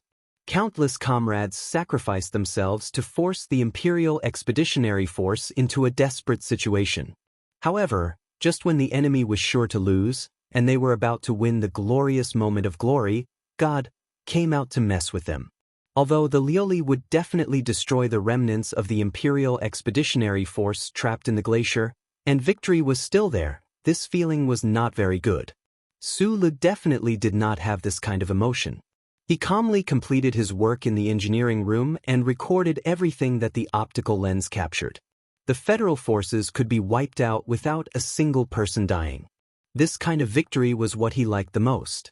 Through the Federal Central Computer, he confirmed that there was not much crustal movement at the site of the massacre that was discovered a few days ago.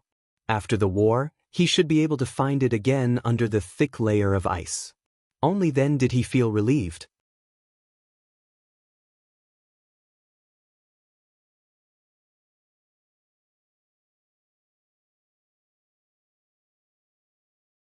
On the wide light screen, in the images captured by the satellite, some high-definition shots could sometimes be captured. In the Lioli that was mixed with mud, rocks, and countless strange-shaped ice blocks, there were occasionally some thin corpses of the Imperial soldiers that were not wearing clothes that covered their bodies. Most of the corpses that were discovered had already been rubbed by the ice blocks and rocks until they were too horrible to look at. It was chilling to look at. Sulu, who was extremely sympathetic, looked at the images on the light screen. He did not have the slightest bit of sympathy or emotion in his heart. His expression was calm. Professor Shen had taught him that there was no such thing as reason in this universe. His experience over the years had also convinced him that God had never taken the initiative to punish any evil deeds. However, this time, the Liuli suddenly appeared more than 300 years ahead of time, which made him feel touched. People often said that God was not fair. Now, God was finally fair for once. This was the retribution of the Imperial Expeditionary Force that slaughtered the Federation civilians. Sulu thought as he walked out of the room. He raised his head and looked at the gray sky that was mixed with strange lightning. He looked at the snowflakes that had just drifted down and narrowed his eyes. Because of the melting of the glaciers, billions of tons of Liuli carried countless ice blocks, boulders, trees, and even heavy mecha wreckage towards the south. At the same time, it also brought with it cold and relatively humid temperatures. In this season, it was definitely not supposed to snow at Xinqiu Airport, but it was actually snowing. I've never seen snow in Donglin. Sulu narrowed his eyes and looked at the fluffy snowflakes that were fluttering in the air. He noticed that the snowflakes were a little gray because of the volcanic ash. After a pause, he continued, "That's why every time I see clean snow, I always feel very happy. I just suddenly thought that if it were to snow in Donglin, it would definitely be this kind of gray snow. You don't know how much dust there is in Donglin. I've always been curious. Boss, you're obviously from Shangling. You've only been a soldier in Donglin for 2 years, but no matter how I look at it, you seem more like a person from Donglin." Bai Yulan held the cigarette between 2 fingers and took a deep breath. She looked past the fluttering strands of hair and asked softly, "Could it be that those famous stone miners really have such a great influence on people's behavior?" Sulu did not answer. He just looked at the snowflakes in the sky and spaced out. The people in his hometown had never seen real snow. The cafe owner on Zhonglo Street had never seen real snow. The beautiful policewoman with long legs in boots had never seen real snow. His long-dead parents had never seen real snow. Ao and his sister, Xian, had never seen real snow either. Not being able to talk about his feelings for his parents, his sister, his hometown, and his childhood made him forget about it. This was the most difficult thing for Sulu to accept in his life as a fugitive. Bai Yulan, who was squatting on the ground, looked up and saw a rare look of reminiscence on Su Li's face. After a moment of silence, she said softly, "Bai Ziming has always liked to capture these kinds of scenes. If he were here right now, he would definitely be very excited." The documentary Team 7 had already finished filming. The producer, director, guest reporter, and narrator, Bai Ziming, had already left and returned to the Golden Star Film Studio in the capital of S1. Only after hearing Bai Yulan's words did Sulu recall this matter. Now that the production duo was no longer by his side, he actually felt a little uneasy. Although it was a spectacular sight, it would still be boring if one watched it too much.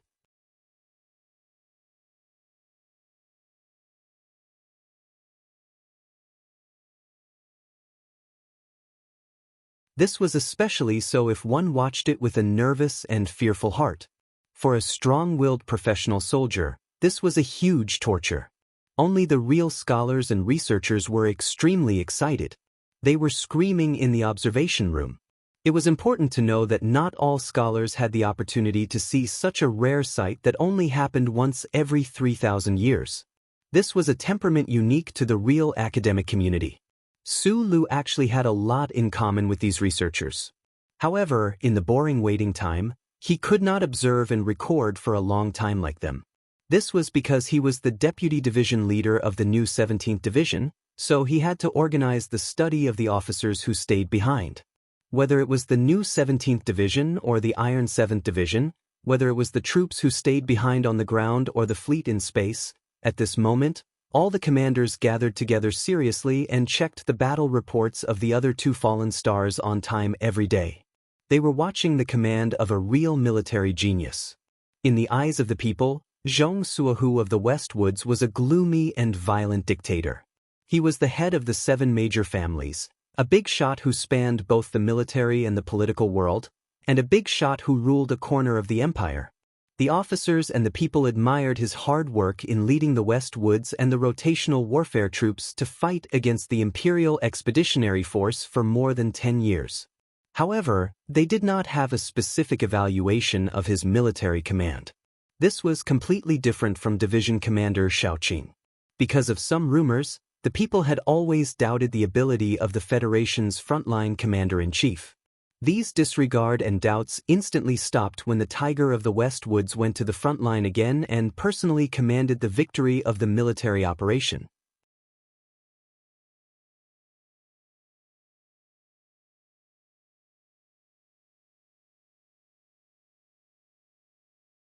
In the 163 and 3,320 systems, facing the most powerful force of the Imperial Expeditionary Force, this tiger suddenly burst out with all his brilliance. The large army gathered by the Federation turned into an invincible iron stream under his command. He vividly displayed his amazing combat ability and announced to the entire universe that he was the most talented military genius with one shocking and ingenious tactics and meticulous strategic concepts after another. Who could have thought that the 3 divisions were the secret moves that Commander Zhong had prepared in advance? Who could have thought of it? I analyzed the battle report after the fact and still could not understand how he had arranged all this. How could those poor commanders of the Empire have guessed it in advance? Yu Qinghai, the commander of the new 17th Division on the light beam, could not hide his surprise. He said, "This battle was so fierce that it made people speechless. After this battle, who dares to question his military talent and think that he is not qualified to be the frontline commander-in-chief?" Having followed the Federation's god of war for many years, he actually used the word military talents to describe Zhong Suohu's commanding ability without any taboo. Naturally, he admired this man to the extreme. Su Lu suppressed the shock in his heart. Thinking of the conversation between himself and Commander Zhong that night, he could not help but think in a mocking tone, he didn't fight seriously before, but now he is.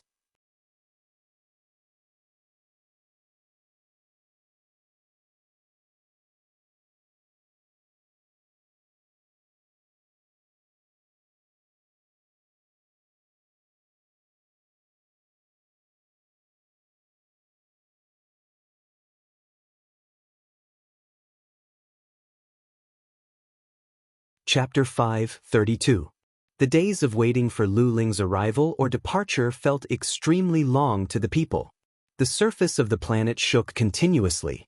Countless streams of boiling magma cheered as they rushed toward the long-lost ground. Countless streams of melted snow cheered as they rushed toward the long-lost south. The 3 largest plains had turned into an ocean, but it was snowing during summer in the southern hemisphere's hilly region. The gloomy clouds that covered thousands of kilometers of the sky were swept up by the strong wind and rolled into strange shapes. Dense and huge lightning flashed continuously in the clouds, tearing the gloomy, wet, and cold sky apart. Then, thunder rumbled, causing the entire earth to begin to tremble. In this hellish environment, the only thing that could make the Federation soldiers feel a little bit of sunshine was the good news that came from the battlefields of the other 2 galaxies. Of course, as for the soldiers of the Iron 7th Division, it was not known to outsiders how complicated their feelings were. Like the commander of the new 17th Division, Yu Qinghai, all the soldiers who watched the final battle of the Federation's victorious military operation were in awe of the military talent displayed by Tiger of the West Woods in this battle. All the officers automatically gathered in one place to discuss the details of the battle. They analyzed Commander Zhong's commanding methods in depth and learned seriously. Even the officers of the Iron 7th Division who stayed on the surface were involved in the process of learning from student Zhong Laohu. It was said that this was a direct instruction from the commander they admired the most.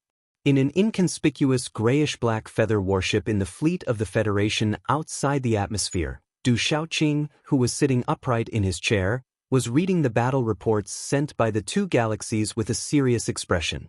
With his rank, the battle reports that he could read were much more detailed than the basic officers. Therefore, he could read them more clearly, and his feelings were even more complicated. "So you haven't regressed in the past 10 years?" Du Shaoqing took off the black lambskin gloves in his hand and tapped lightly on the light screen with his fingers. He raised his eyebrows as if he was thinking and looking forward to something. A confident smile appeared on his lips. "Commander, is there anything to be happy about?" Dong Fangpei, who was standing in the corner of the room, asked curiously. The federal forces knew that Commander Shaoqing had a pair of extremely loyal subordinates. They were Shimin Jin, the commander of the defense battalion, and Dong Fangpei, the commander of the assault regiment. Now, Shimin Jin had been transferred away from the front lines in advance for some reason and returned to the capital ring, while Dong Fangpei had been stripped of his military position because of the ambush of the Green Dragon Mountain troops. The Tiger commander in the frontline command center naturally wouldn't use these trivial matters to attack Du Shaoqing and his Iron 7th Division. The 5460 command center also didn't want to offend the president and the military. Moreover, Dong Fangpei's refusal to rescue the advance group of Green Dragon Mountain seemed to be cold-blooded and heartless, but when they looked into the details, they couldn't find any violation of military orders. It was Du Shaoqing himself who removed Dong Fangpei from the position of lieutenant colonel. He didn't make such a severe punishment because he was arrogant and confident and wanted to use this opportunity to appease certain parties, nor did he want to punish Dong Fangpei for not helping when he was in danger. Instead, he wanted to punish him for his stupidity in commanding at the last minute. At the same time, he wanted to punish his subordinates for their dangerous impulsiveness due to their fanaticism when it came to him.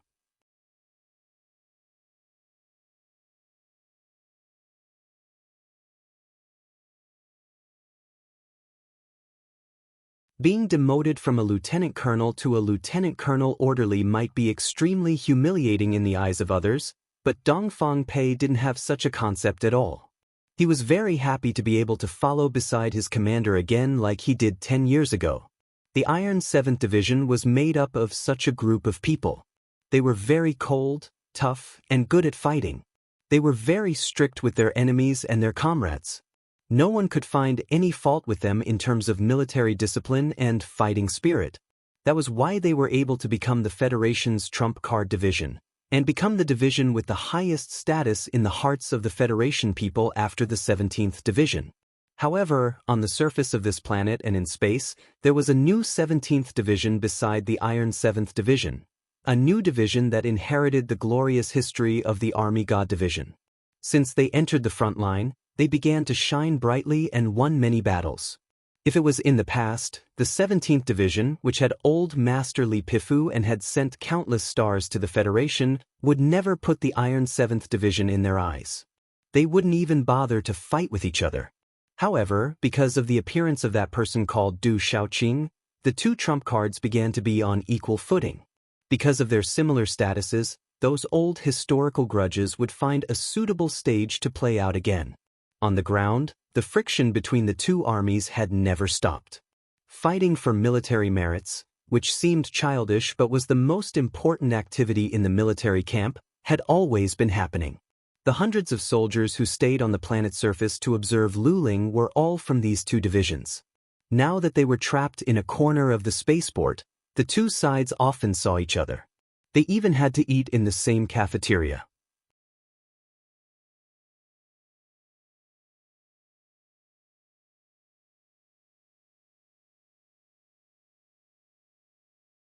The provocation and disdain in their eyes shot at each other thousands of times, and the insults in their words never stopped. The anger between the two sides grew bigger and bigger, and there was a danger that it could explode at any time. One day, at noon, the freezing rain outside hit the window heavily, making people feel very upset. The soldiers of the new 17th Division and the Iron 7th Division began to mock each other in the cafeteria again. The content of this script would always repeat between the following lines: "When my division went deep into the Empire's territory to destroy the enemy's 17th Division, you guys were still playing with mud in S3. When my division was fresh and stormed into the Westwoods, you guys were still flirting with girls in Harbor City and could only eat my leftovers. My division's battle record, my division's killing of the enemy. My division fired the first shot of the Federation's counterattack against the Empire at the front line of Huangshanling Lonely Ridge. If my division's Lieutenant Colonel Su Le didn't help, Would you guys be able to fire that shot? Since Sulu was mentioned, the following argument naturally developed into, my division has a level 5 ace pilot. My division has Lieutenant Colonel Sulu. My division has many of the latest MX mechas. My division has Lieutenant Colonel Sulu. My division beat your division in the military drill and graduation drill more than 10 years ago. My division only sent Lieutenant Colonel Sulu alone to break through your defense camp. My division has the undefeated division commander Xiaoqing. My division has Lieutenant Colonel Sulu. My division commander Xiaoqing has never lost a battle and is known as the #1 general in the Federation. My division's Lieutenant Colonel Sulu has never commanded. He blocked in front of your division commander by himself, and he didn't dare to do anything. The new 17th Division had a lot of things to show off, but the wonderful thing was that the soldiers knew very well that the most hated and most difficult part of the Iron 7th Division was Lieutenant Colonel Sulu. So no matter what the Iron 7th Division soldiers said, the new 17th Division would only say the words Lieutenant Colonel Sulu with a mocking smile. These words were like an omnipotent patch that could be patched to any place they wanted. The soldiers of the Iron 7th Division were enraged and their veins were bulging. Under the deliberate connivance of Division Commander Yu Chenghai and the influence of Sour Lan Xiaolong and Dirty Work 7th Division, the new 17th Division was gradually inheriting the true and secretive style of the old 17th Division, shamelessness. The soldiers of the Iron 7th Division had always considered themselves to be standard soldiers, abiding by military discipline, and were exemplary. When faced with such opponents, no matter how fierce they were in battle, they would never be able to win a battle of words. Probably because they had been ridiculed to the point of speechlessness too many times. Today, the soldiers of the Iron 7th Division finally exploded. Since we're not your match, then let's fight. In the spacious cafeteria, hundreds of soldiers shouted furiously, picked up the tables and chairs beside them, and rushed towards the new 17th Division. At this moment, no one would care where the strict military discipline that their division commander Du Oching had strictly instructed them to go. The cafeteria was in chaos. Countless Federation soldiers were bleeding from their heads, and the air was filled with profanities. The sound of cursing the ancestors and cursing the female family members of the other side rose and fell one after another, reflecting each other. The broken cheap plastic tables and chairs and torn military uniforms accurately marked this chaotic scene. In the middle of the intense battle, the loudspeaker in the corner of the cafeteria suddenly rang.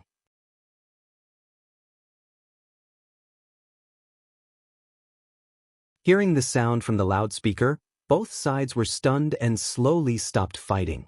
They subconsciously threw away the tables and chairs or chopsticks in their hands and stared blankly at the loudspeaker. The loudspeaker was not Du Xiaoqing's cold and angry rebuke, nor was it Lieutenant Colonel Su Li's sincere invitation from the sleeping Lieutenant Colonel. Instead, it was the latest battle report from the spaceship. The Federal forces have recovered the 3320 and 163 star systems in the entire territory. Commander Zhong has now entered the last base of the Imperial Expeditionary Force, the command room. In 3 minutes, the 3 regions of the Federation will simultaneously broadcast President Pabre's speech on TV. All troops should gather immediately and organize to watch. The soldiers in the cafeteria clenched their fists tightly. Their eyebrows were either relaxed, furrowed, or trembling. Their expressions were extremely complicated. It seemed like they wanted to laugh, but also seemed like they couldn't. This war had been going on for decades. The last military action was so tragic, but it ended just like that? The people of the Empire were kicked out of the Federation just like that? In the future, the children would ask their father, "What were you doing at that time? Are you going to say that you were beating up a detestable fellow officer?" The Federation's victory came so suddenly that not many people were mentally prepared. The people in the cafeteria were frozen for a long time before they woke up. The cheers replaced the curses, and the military caps that were constantly thrown into the air replaced the chairs and tables. All the soldiers excitedly clenched their fists and shouted, hugging the first person they could find and patting each other on the back. After a long period of cheering, the soldiers finally calmed down.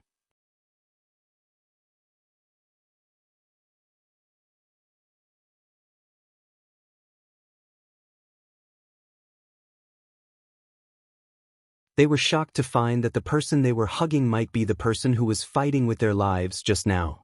Their expressions changed drastically, and they turned around to go back to their own barracks to find wine to celebrate. They didn't look back at the other party again. Old General Ambly stood at the entrance of the heavily damaged fortification, calmly looking at the setting sun in the distance. Around him were traces of Liulin's rampage. The thick glacier was actually cut open, revealing the black rocks underneath. In the past few days, countless Liulin had poured into the underground fortification that the Empire had built for many years, completely destroying the last of the Imperial Expeditionary Force's strength. Then, the black and white mixed into the gray sky, making it impossible to tell the difference between the earth, rocks, blood, and corpses. This old general of the Empire was too unlucky, which was why his troops encountered Liulin. His luck was good, which was why the fortification that had been stopped for so long was actually preserved. However, in reality, it was even more painful for him to be alive, because he saw with his own eyes the mutilated corpses of countless young people from the Empire. The military cap on his head was long gone, and the general's uniform on his body was full of small holes. The old man looked at the red setting sun and narrowed his eyes. The wrinkles on his face reflected the red light, like a pile of burning paper.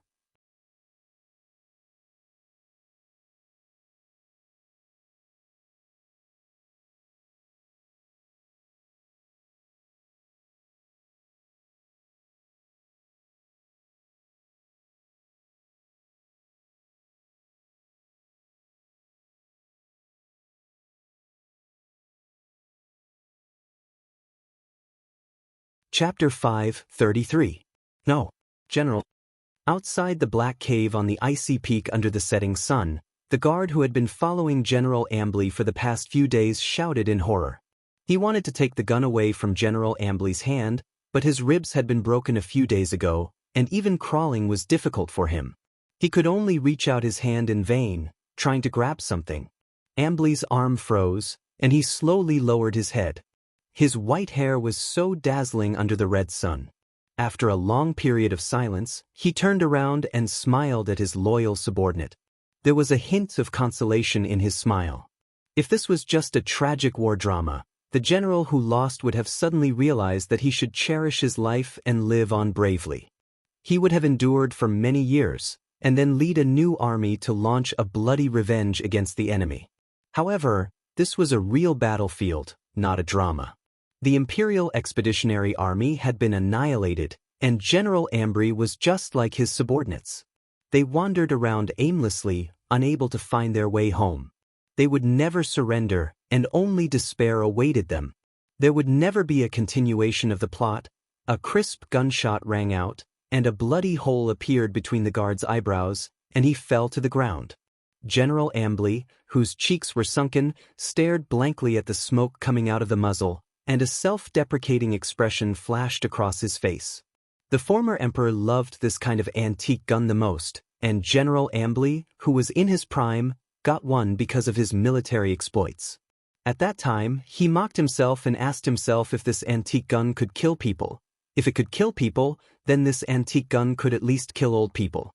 Under the blood-red setting sun, Ambly, the highest commander of the Imperial Expeditionary Force on planet 5460, began to carefully tidy up his appearance.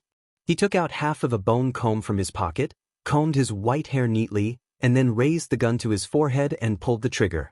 After the gunshot, the old general's body suddenly collapsed. His senseless old and thin body fell forward and rolled down the dangerous black cliff. Along the way, he brought up some gravel, some snowflakes, and some dust before stopping. His head of white hair was already stained with blood and tangled into a ball that Sulu, who had worked with the experts for 3 days and 3 nights, fell asleep.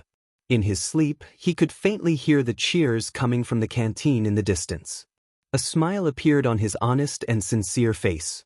He probably thought that he was dreaming about victory, but he still did not wake up.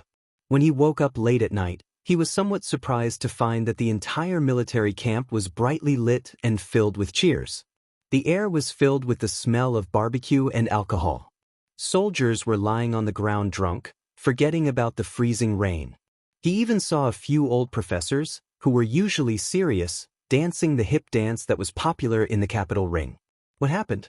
Bewildered, he responded to the warm greetings from all directions, the cups full of beer, and the strong palms. It was only after a long time that he realized what had made the soldiers on the ground, who were about to go crazy from boredom, so excited. Victory! Su Lu responded to everything around him a little numbly, but for some reason he was unexpectedly calm. In the atmosphere of the wild celebration, he silently took a bottle of hard liquor, quietly walked through the crowd, and came to a small hill on the side of the spaceport. The clouds in the sky were still thick, and the freezing rain was still falling. His body was a little hot, but he did not feel cold. He did not know if it was because of the alcohol or something else. Almost half of the 3.5-liter bottle of amber liquor had already been poured into his stomach.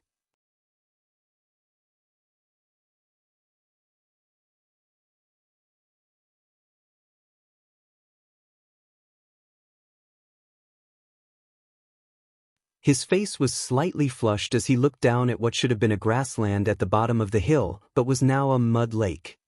He suddenly opened his mouth and said, "Did we win?" The charter computer flashed in his left pupil. So many people died in the war. I never thought that I would be able to hear the news of victory just by sleeping. Su Lu scratched his head, and a silly smile appeared on his calm face. Su Lu did not feel the slightest sense of loss for the final miserable fate of the Imperial Expeditionary Army. Instead, he accepted the fact with incomparable joy. Professional soldiers might have some kind of respect for their enemies, but that was only because the enemies were worthy of respect. But an army like the Imperial Expeditionary Force that slaughtered civilians would never find any positive comments from him.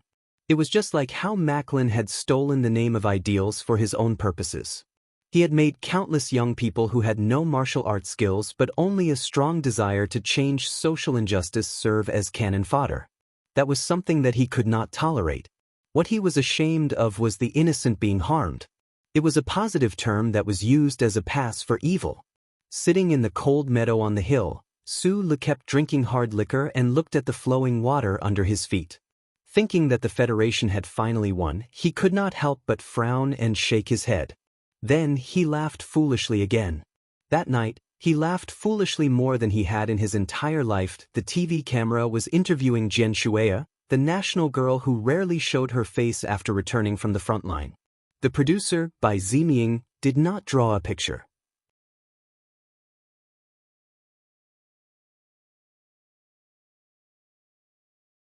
He still used his voiceover that was familiar to the people of the Federation to ask, according to the information that has just been declassified, during the victory concert, Nutshell Group 7 was responsible for your security. Now, they have become a group of heroes in the eyes of the people of the Federation. Then, in your eyes, what kind of army do you think they are? Jian Shueya, who was sitting on a circular sofa, wore a simple sportswear and a sports cap that covered all her hair. She did not seem to have expected such a broad question. She frowned and thought for a long time. In her mind, the lazy and rascally appearance of the members of Group 7 appeared. She could not help but laugh. Then, she said seriously, I think they are the most adorable army in the Federation. The scene changed.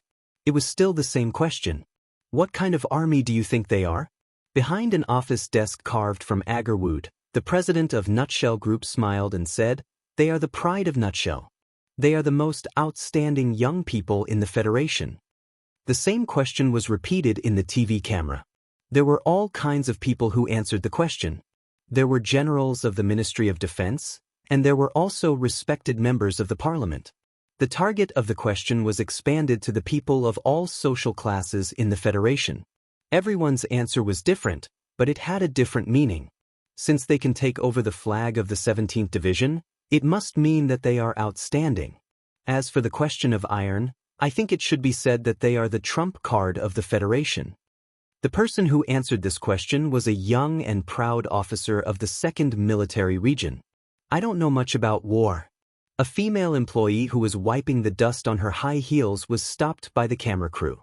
She stood up in a panic. Suddenly, a trace of shyness flashed across her face. But I have seen the TV. There are a lot of handsome young men in this army. Especially Secretary Bai, He is very pitiful.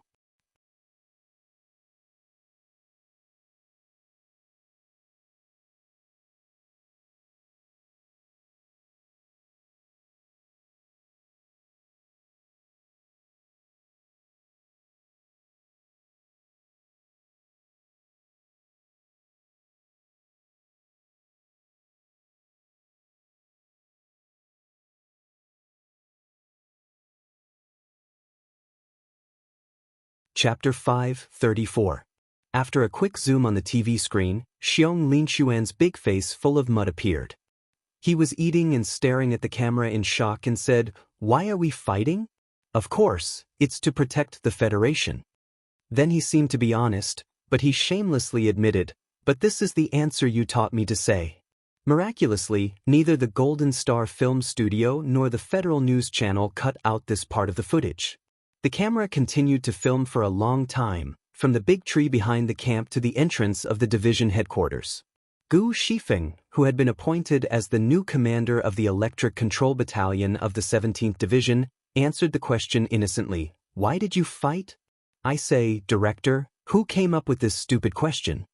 Because the veterans are charging too fiercely. If we don't keep up during the battle, it will be very embarrassing. The muscular Yen Bingyan thought for a moment and answered seriously with a thick cigarette in his mouth.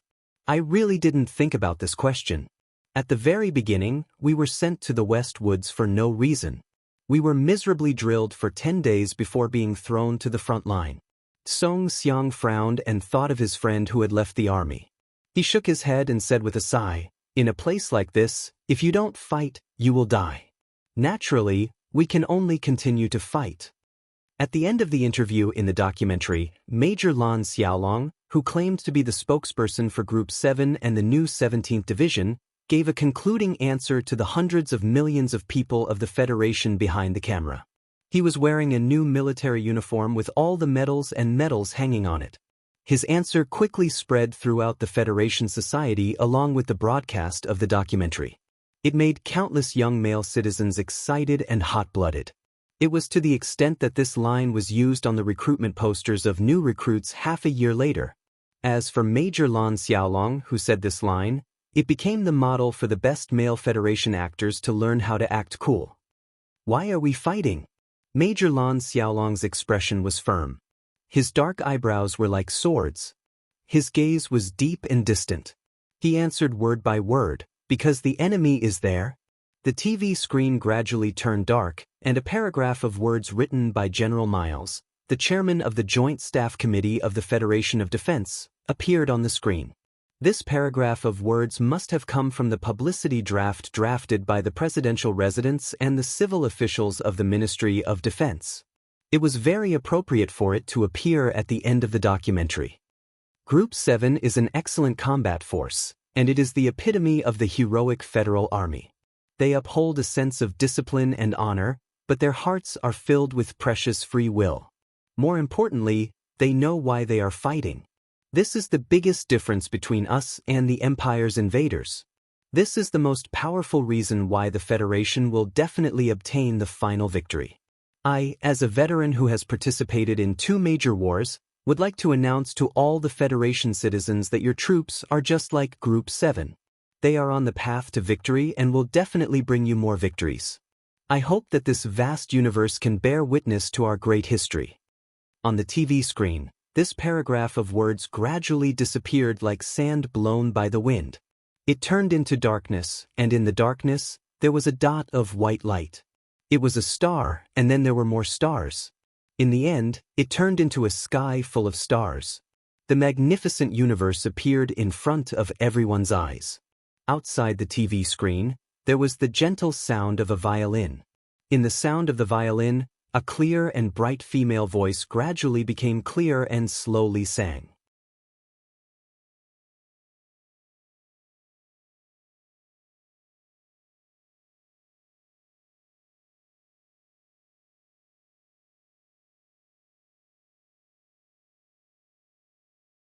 Accompanied by a melancholy but strong and optimistic song, countless pictures appeared on the black TV screen. These pictures were zoomed in and zoomed out to fill the full view. Then, one by one, they faded away and changed to the next one. 5460, the brightly colored planet. A close-up of a military vehicle's tires covered in red soil. Xiong Linquan, who was hugging Daren's autocannon and roaring, and the 6 lines of fire in front of him. Magnolia, who was holding a small knife to cut down a tree, and a few strands of hair in front of his forehead with a calm and focused expression. The rapidly flashing black mass of tombstones in the hills and the white pigeons flying above them. Hundreds of Federation soldiers were silently moving forward in the valley from a bird's-eye view, maintaining a bowed posture. An officer in front was turning his head and shouting, his lips slightly open, but no one knew what he was saying. The battlefield, where the blood had dried up after a fierce battle, and the ashy faces of young soldiers who seemed to be sleeping with their eyes closed. The dense clouds of smoke formed by the dense explosions painted the clear sky with incomprehensible blocks of color. Several young soldiers were laughing and chatting, revealing mouths full of white teeth.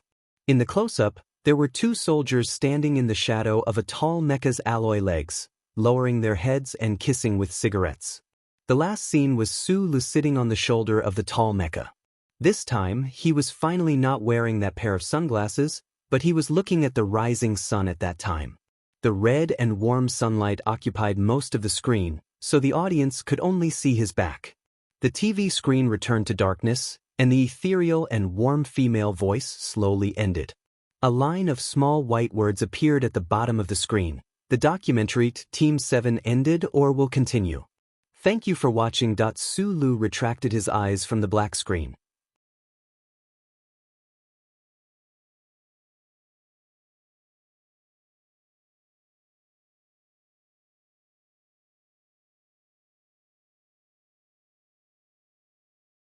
When he thought of the last scene, he couldn't help but subconsciously touch the sunglasses in the pocket of his military uniform. He forcibly suppressed the urge to put them on, picked up the eye drops and dripped a few drops into his dry eyes. Previously, after completing the mechanical repair work in the Donglin mine, he had developed a good habit of protecting his eyes. Today, after watching 4 episodes of the documentary, he needed to take care of his eyes even more. At this time, he and the soldiers of the new 17th Division were on the Federation's battleship flying towards S1. During the short but somewhat boring journey, because of the interference of the signal from the spatial passage, the quality of the TV on the battleship was very poor, so the battleship began to play the documentary. The documentary's Team 7 had caused a great sensation in the Federation, and it could even be said that it had started a trend.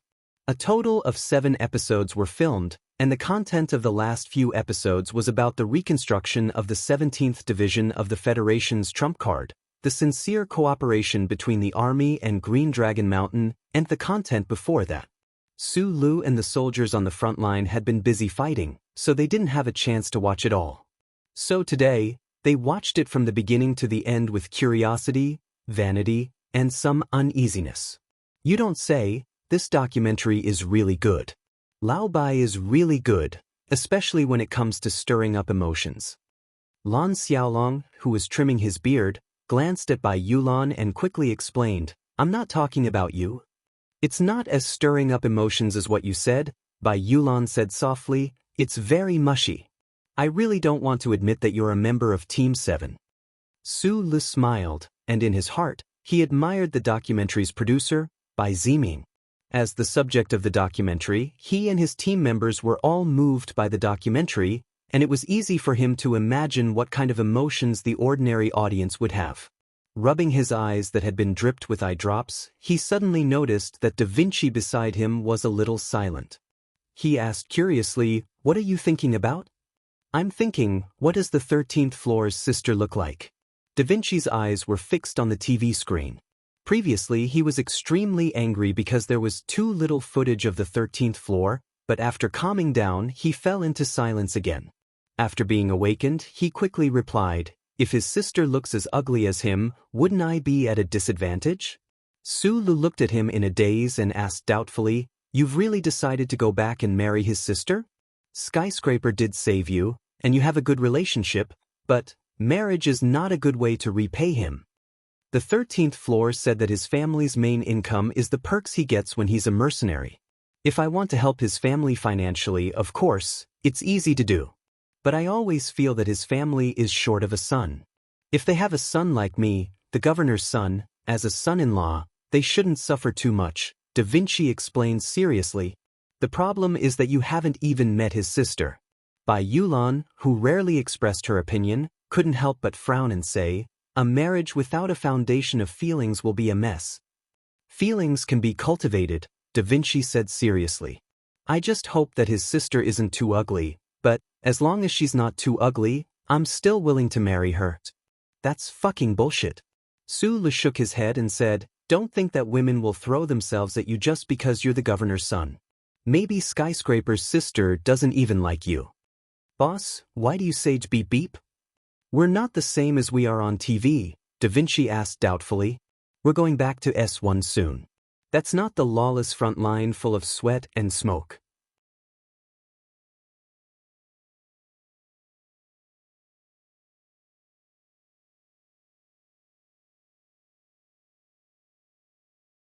Su Le looked at the planet that was gradually becoming clearer outside the window.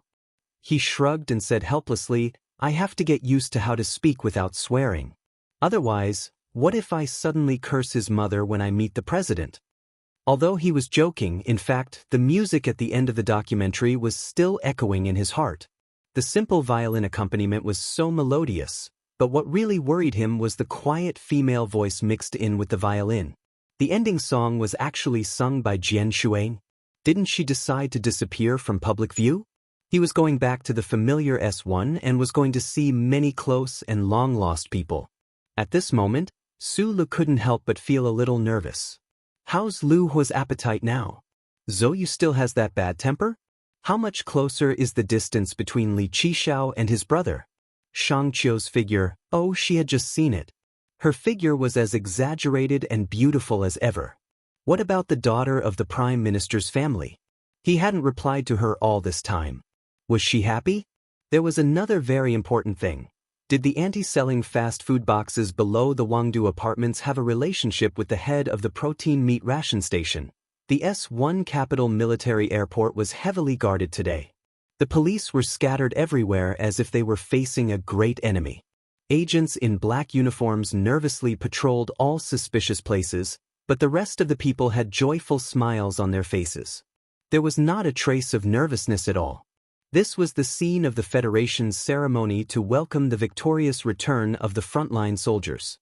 President Pabre, Vice President and Speaker Byron, Vice Speaker Shaun, the Special Representative of the Green Dragon Mountain Committee, and the top figures of the Federation were all gathered here. They gave the dozens of slowly landing giant warships and the ordinary young Federation soldiers on the warships the highest courtesy.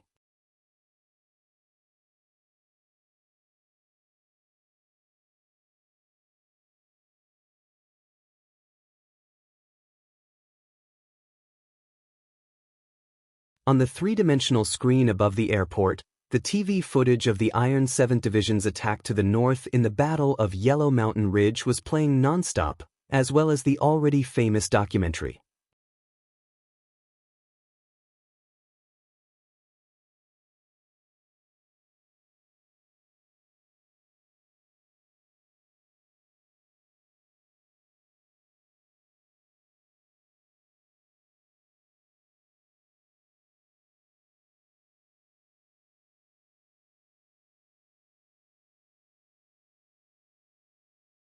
Chapter 5:35. The battleship landed in the jubilant spaceport. Amidst the blast of air, the cheerful military music grew louder and shook the clouds. A few minutes later, this group of soldiers who were going to participate in the welcome ceremony walked out from under the huge battleship. Many soldiers looked at the scene in front of them with surprised and nervous expressions. Su Lu was also one of them, but he was not surprised or frightened by the Federation's enthusiasm at this moment. The sunglasses on the bridge of his nose reflected the clear afternoon sun. He dragged the box that Jian Shuai had specially sent over with his left hand and slowly walked out from the caterpillar tunnel under the belly of the battleship. In the distance, Shi Qinghai was mixed in with the Green Dragon Mountain team. He raised his eyebrows and walked down from the belly of the battleship with a smile on his face. He was also dragging a box beside him. In the box was the ACW that Mr. President had specially approved. Wearing a neat military uniform and a young and determined face, he could really be described as handsome. However, there were countless Federation soldiers arriving at the spaceport today, so the two of them were naturally submerged in the crowd. Most of the soldiers who participated in the battle had already returned to their respective planets. The native soldiers of the Westwoods had probably already returned home to enjoy the delicious taste of mashed potatoes and stewed meat slices. Only a small number of soldiers could appear at the Federation's welcome ceremony today. However, a small number here was a relatively new concept. More than 30,000 Federation soldiers gathered together, still a black mass spread over the entire tarmac. It was a very spectacular sight. The stern and austere military orders of the military commanders of the various troops rang out. Tens of thousands of Federation soldiers quickly lined up on the tarmac. In a very short time, they were divided into 3 square formations and lined up neatly in front of the rostrum. The military music gradually stopped. On the rostrum, General Miles gave a speech that was full of enthusiasm but also full of the tone of a military camp. Then, he began to call the names of the soldiers who had participated in the battle to come up to the rostrum. The soldiers who could be praised at the ceremony were naturally people who had made outstanding contributions on the front lines. Sulu was not surprised to hear his name called. He lowered his head and rubbed his nose that was not used to the dry air of S1. He followed behind a captain that he did not recognize and walked up to the rostrum. There was a sense of discipline in the award ceremony. Other than making the soldiers on the tarmac feel excited, there was nothing special about it until President Pabre personally hung a Purple Star medal on the left chest of Su Li's military uniform. The Purple Star was the federal military's highest honor. Even Madman Li, who had the most outstanding achievements on the front lines, had not won this medal until today. The people in the federal forces were very clear about the important role that Lieutenant Colonel Su Lu played in this victorious military campaign. They were very clear about the excellent performance he had displayed in the battle. However, when they saw the Purple Star medal hanging on his chest, they could not help but feel shocked. During the award ceremony, President Pabre's tanned face did not have any extra emotions. He calmly looked at Su Lu and arranged his medal ribbon. His thick lips slightly opened and said in a low voice, "Little guy, this time, we have returned what the Federation owed you." Su Lu did not reply. As the person involved, he was very clear that this Purple Star medal, which represented the highest honor, was mainly a reward for assassinating Macklin and thus stopping the Empire's great conspiracy.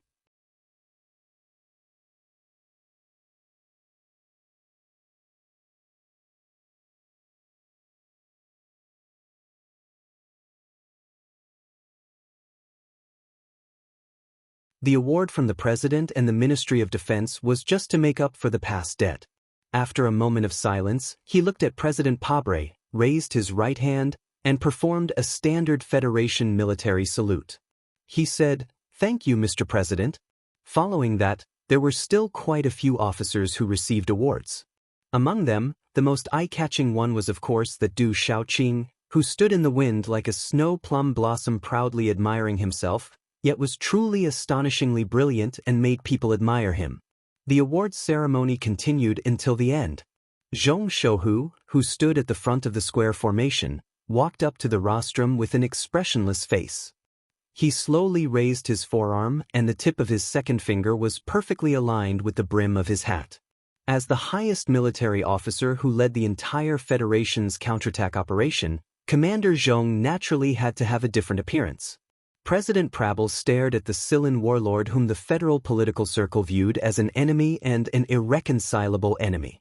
After a moment of silence, he naturally opened his arms and gave the other party a warm and sincere hug, much to the surprise of the tens of thousands of soldiers present. "You've worked hard." President Pabre handed a square agarwood box to Zhong Shouhu and said with a smile, "The Federation has nothing to reward you with. This is just a personal gift from me to express the admiration of the female role in my family for your commanding skills." "Mr. President, you flatter me," Commander Zhong said with a smile. "I just didn't let you down." Hearing this, President Pabre put his hands on his waist and laughed out loud in a manner that was completely uncharacteristic of a politician. The ceremony was still going on. Su Lu, who was enjoying the treatment of a deputy division commander, could only obediently occupy an inconspicuous corner at the back of the countless generals on the rostrum.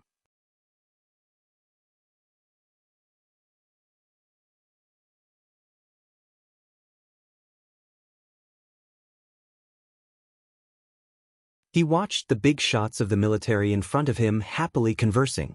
In his heart, he kept thinking about what he should do first when he returned to Wangdu Apartments later.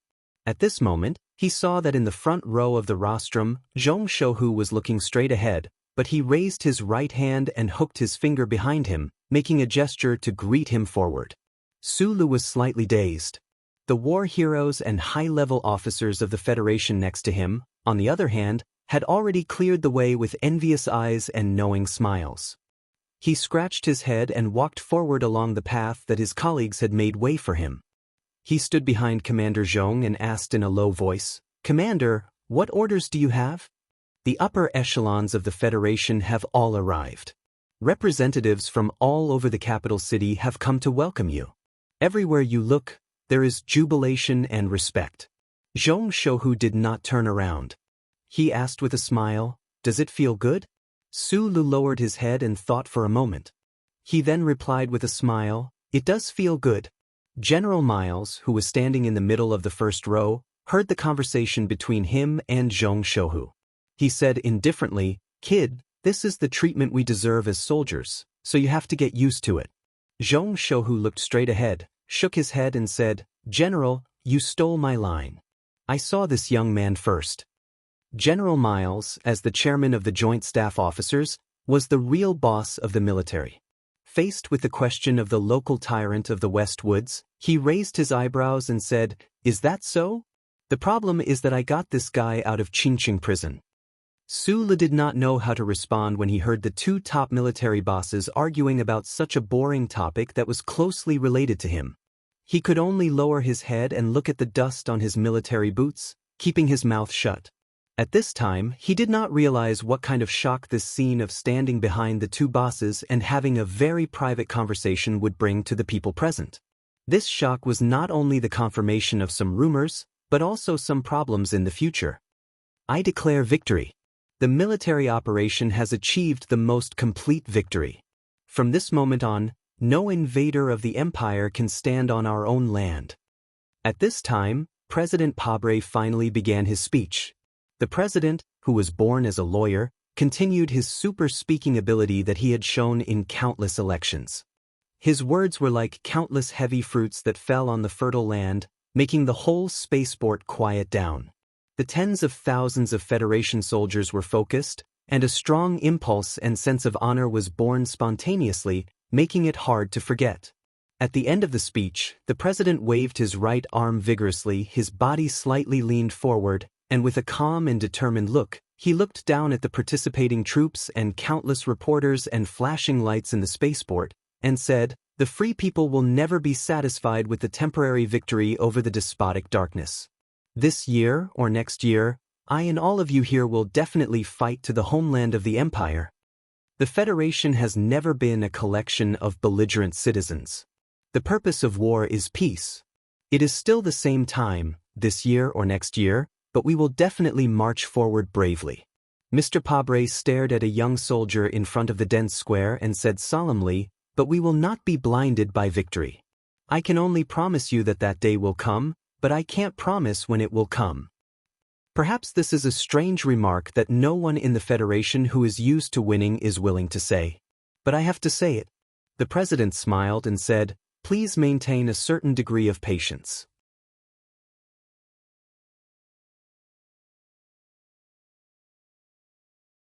There was still no timetable to enter the homeland of the empire, and the political circle of the Federation was still hesitating. Even in such a grand ceremony, the president admitted it. Hearing those words, many people in the federal military standing on the rostrum lowered their eyes. What those generals and heroes hoped most was that the Federation could fight to the homeland of the empire as soon as possible. On the spacious tarmac of the capital's military airport, it suddenly became quiet. No one applauded. The soldiers looked at the blurry figures on the rostrum with complicated feelings. They even had some bad omens. Could it be that during the glorious welcome ceremony, there would actually be signs of trouble on the stage? At this moment, Zhong Shouhu, the commander of the West Woods military district, who no one expected, began to clap very seriously. General Miles began to clap without changing his expression.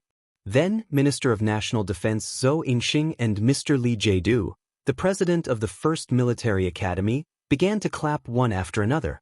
Applause seemed to be something that was naturally contagious. Especially after the four military leaders made clear reactions, the participating troops, the government, and the high officials of the parliament all began to clap hard.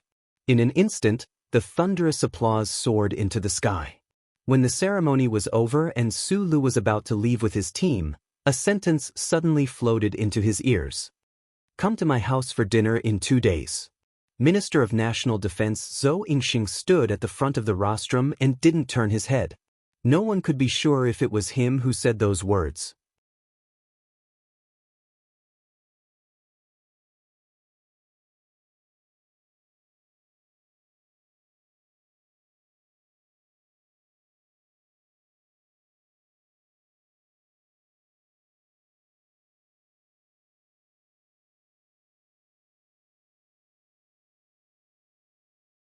Chapter 5:36. By Yulan went to the hospital to visit her family members who were forever in deep sleep. Xiong Linquan had already boarded the long-distance train home. Lu Jiao went to the hospital to find her sister to check on her lingering abdomen. Lan Xiaolong took a military transport to the port. Da Vinci, accompanied by Gu Shifeng, nervously stepped on the road to Xiao Shisan's house to propose marriage. After the Federation government's welcoming ceremony, the soldiers of the participating troops ushered in a rare vacation. The new 17th Division was disbanded on the spot. The new and old members of Group 7 were busy with their own things, so Su Le had a rare period of time and space to be alone. Half an hour after the dust removal device was turned on, he walked to the window with a cup of fast food and opened the window. Looking at the small garden below the apartment and all the familiar but long-lost street scenes, a smile appeared on his face. The furnishings in the apartment were no different from before he left, and the street scenes were the same. The auntie who sold the food boxes was still loud and clear, and the tea house on the corner was still quiet. Life on Planet S1 had not changed at all. There were no gunshots, cannons, shouts, or screams in his ears. Only the beautiful music drifted out from the window next door and the insects in the park below. There was no pungent smell of liquid explosives, no thick black smoke that covered the sun, no metal shells that dug into one's feet that one could not avoid no matter how hard one tried, and there was no blood flowing out, no gutted corpses, and no wounded soldiers howling in pain. There were only 2 quiet moons in the night sky and a few clouds that slowly brushed against the faces of the moons. Su Le could not help but feel a little lost. The fierce battles that happened at the front line did not seem to affect the rear at all. Between here and there, like the joys and sorrows of many people, it was a completely different world. But he had experienced and clearly experienced the great cruelty of life and death. Before he understood it himself, the experience at the front line had already left a deep impression on his life. Those subtle changes that had not yet fermented might appear clearly one day in the future. After casually finishing the lunchbox, he carefully cleaned the room and sat comfortably on the leather sofa that Zhou Yu had bought for him. He turned on the TV and watched the drama on Channel 23 with a relaxed and satisfied expression. There was a glass of cheap red wine by his hand. This was a habit that he had developed since he was a teenager. Unfortunately, after the metal frenzy ended, he could no longer see the fluffy purple-haired girl on this channel. Perhaps he would go to Philadelphia to visit her in 2 days? Su Li's thick black eyebrows raised slightly as he thought of this possibility with a smile. In the next few days, Su Li talked to Tai Ziyuan on the phone. However, he didn't want to go to the back of Macho's mountain to meet the madam. Firstly, he didn't like her, and secondly, he had to admit that he had always been afraid of her. Li Xiaotong was in S2. The Sanlin United Bank had made a large investment in the reconstruction of the 4 states around the mountain. Many projects worth billions of dollars were being implemented. To be able to take charge of such an important task, the 7th young master's status in the family and in the eyes of the old man who loved to wear a small round hat had greatly improved. Su Lu was very happy to see this scene, but if the two of them wanted to get together, they would have to wait until next week. Little Watermelon was busy preparing for an exam in Shixia State and reuniting with her father. The little girl begged Su Lu to play with her over the phone, but for some reason, after just leaving the battlefield, he felt a little loose and lazy all over.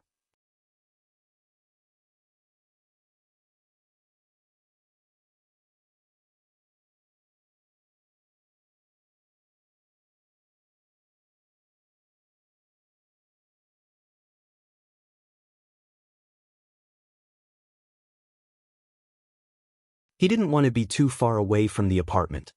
His subordinates and friends were gone or living their own lives in other places.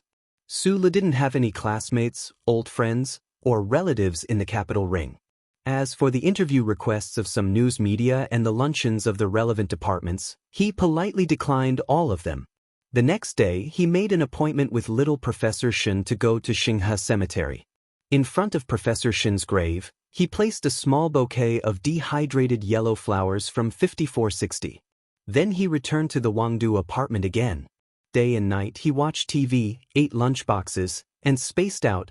After just 3 days of the long holiday, the days became as heavy as if they were covered in a thick layer of dust. This situation persisted until he received a call from someone he thought was busy playing with flowers. Only then did he remember Minister Zhou's low voice at the spaceport that day. He was surprised to discover that in the center of the Federation, other than this apartment and the concierge at Yue University, the most familiar place to him was actually the minister's building in the Shishan compound. A black car without any markings drove silently on the street without attracting anyone's attention. On both sides of the road were more than 100,000 pots of flowers carefully prepared by the Capital Parks Department to celebrate the victory of the war. They were placed from Charter Square to the president's official residence, then extended westward all the way to the core area of the army. These flowers of different colors bloomed beautifully under the sun and warm wind, blooming, blooming. Su Lu retracted his gaze from the window and couldn't help but shake his head.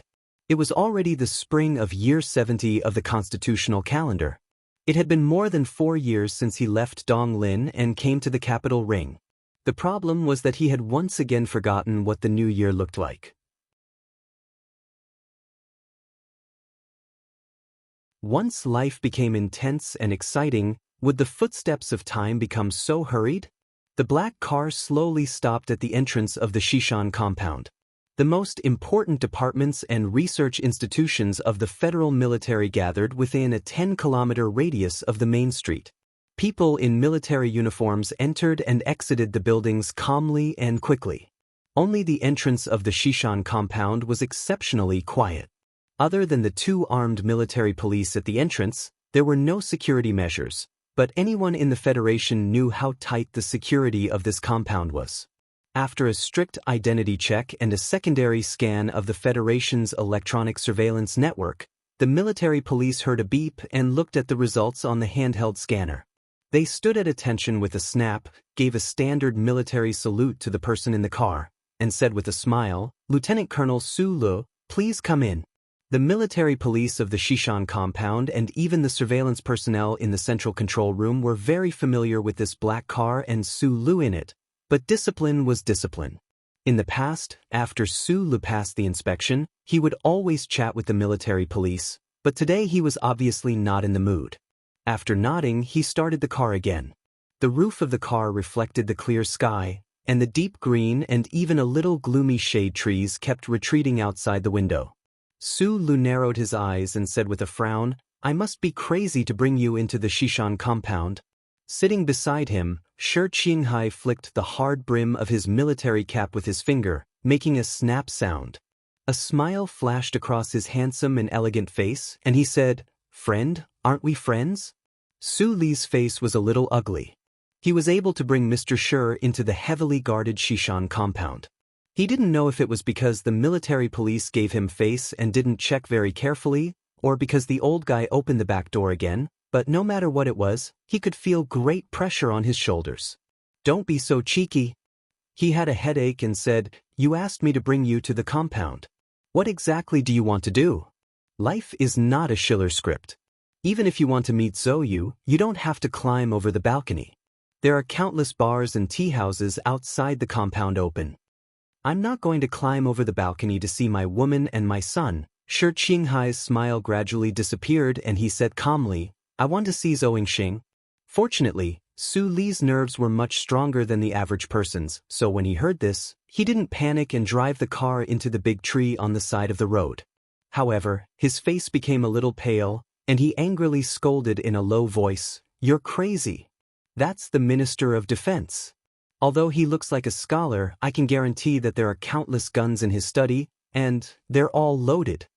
In the depths of the compound, the door of a separate 3-story building was wide open. As far as the eye could see, the Federation's Minister of Defense, Zhou Yingxing, was sitting on the sofa like an ordinary person, wearing a pair of glasses and carefully reading some documents on the electronic screen. "You're here?" Minister Zhou heard the footsteps, but didn't raise his head. He casually greeted, "Zhou, you just returned from Linhai a few days ago.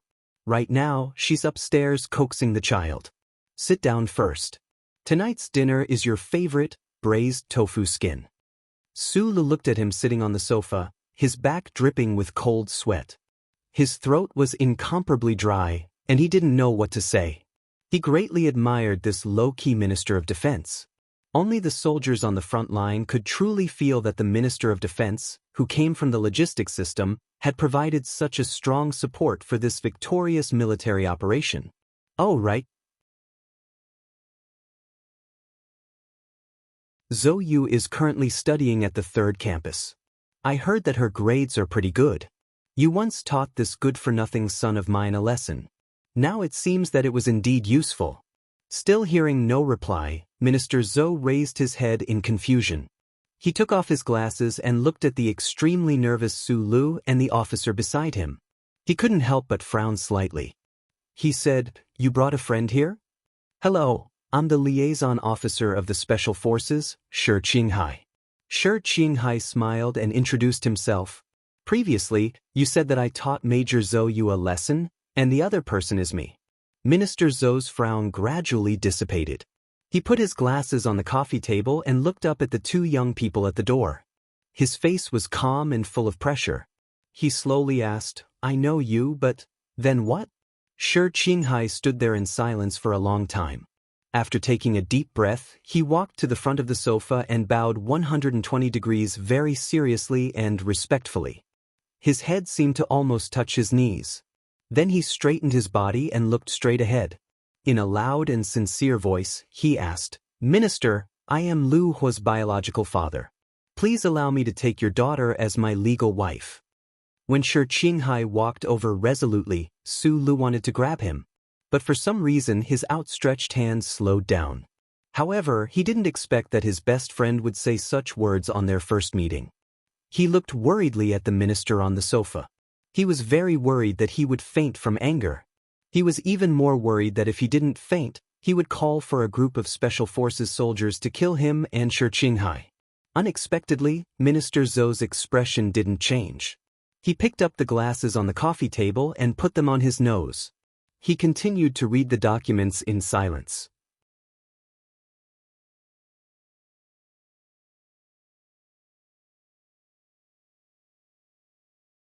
Chapter 537. There were no decorative green plants in the spacious living room, only a few light brown pots of iron trees. There were gear-shaped handicrafts on the white wall in the corner, as well as small bullet shell sculptures on the round table in the corner of the light-colored sofa. The interior of the building was filled with a clear military atmosphere, which was very suitable for the identity of the owner of the building. He was firm and silent and powerful. Minister Zhou sat on the sofa and began to read the documents again. The silence in the quiet living room gradually turned into an ominous silence. A kind of tough atmosphere began to fill the air. This atmosphere was a kind of torture for Shi Qinghai, who was standing in front of him, and Su Lu, who was standing at the door. No one dared to speak in the entire living room. In the absolute silence, the sound of breathing gradually became audible. The ticking of the old-fashioned clock on the wall became clearer and clearer, and even the sound of children crying upstairs could be faintly heard. Shi Qinghai still maintained a respectful smile, but his calm eyebrows began to moisten. In the silence, he took a deep breath, bowed deeply again, and then maintained this posture without moving an inch. During this process, he was as silent as Minister Zhou, who was sitting in the chair, because both of them knew very well that the silence meant that nothing was said. However, Minister Zhou's expression did not change at all. He quietly read the documents, and the faint light spots reflected on his spectacles. He did not even notice the existence of the person in front of him. After more than 10 minutes, he finally finished reading the documents that he needed to review today. He took off his spectacles, rubbed his eyebrows, and stood up. After a moment of silence, he looked at Su Lu and said, "Are you trying to say that this person is the father of my grandson?" The silence was finally broken. Su Lu breathed a sigh of relief and nodded silently. At this time, Shi Qinghai was very perceptive and did not make any unnecessary movements or words. He just quietly waited on the side. Minister Zhou did not give him a chance to wait for the result. This military boss narrowed his eyes, put his hands behind his back, and walked straight upstairs, without even looking at him. "Come to the study," Minister Zhou said in a deep voice as he walked up the stairs without looking back. Su Lu responded and followed him with his head lowered. His sharp eyes noticed that the minister's arms seemed to be trembling slightly under his sleeves. Was it because of anger or something else? Shi Qinghai's eyebrows furrowed slightly as he watched the two disappear into the stairwell. He shook his head and was about to follow them into the study, but when his feet were 10 centimeters away from the first wooden step, Secretary Jiao and 2 Secret Service officers with calm eyes blocked his way. With a wry smile on his face, Shi Qinghai looked at the people in front of him and said with a sigh, "It was originally a beautiful thing. Why did we have to make it so complicated? Please sit on the sofa. Please don't make things difficult for us." Secretary Jiao smiled and invited him back to the sofa. She personally made him a cup of hot tea and then ignored him. Fortresses were always breached from the inside. Secretary Jiao and the military elites acted as orderlies. They could keep Shi Qinghai downstairs, but they could not stop the lady upstairs from coming down. Zhou Yu was wearing a red trench coat with short edges today. The black cocoa belt with gold in it met her flat stomach, outlining her graceful figure. She frowned at the man on the sofa and said with disgust, "You promised me in the letter that you would not disturb our lives." The Yuit here referred to Zhou Yu and her most precious child.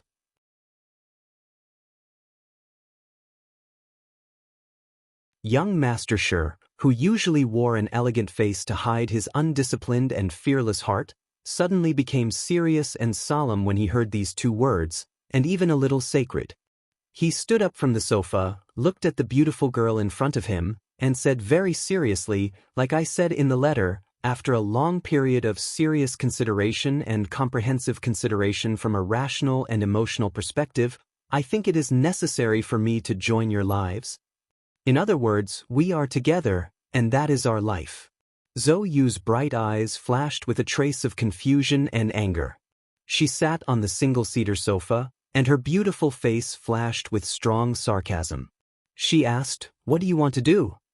It seems that the way of explanation just now was a bit too artistic.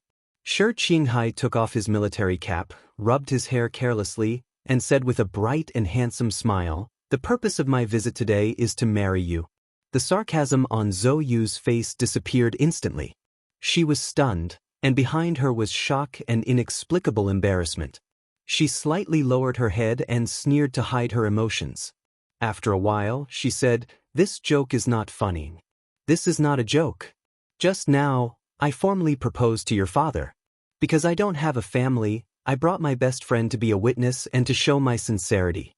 Shi Qinghai said in a gentle voice.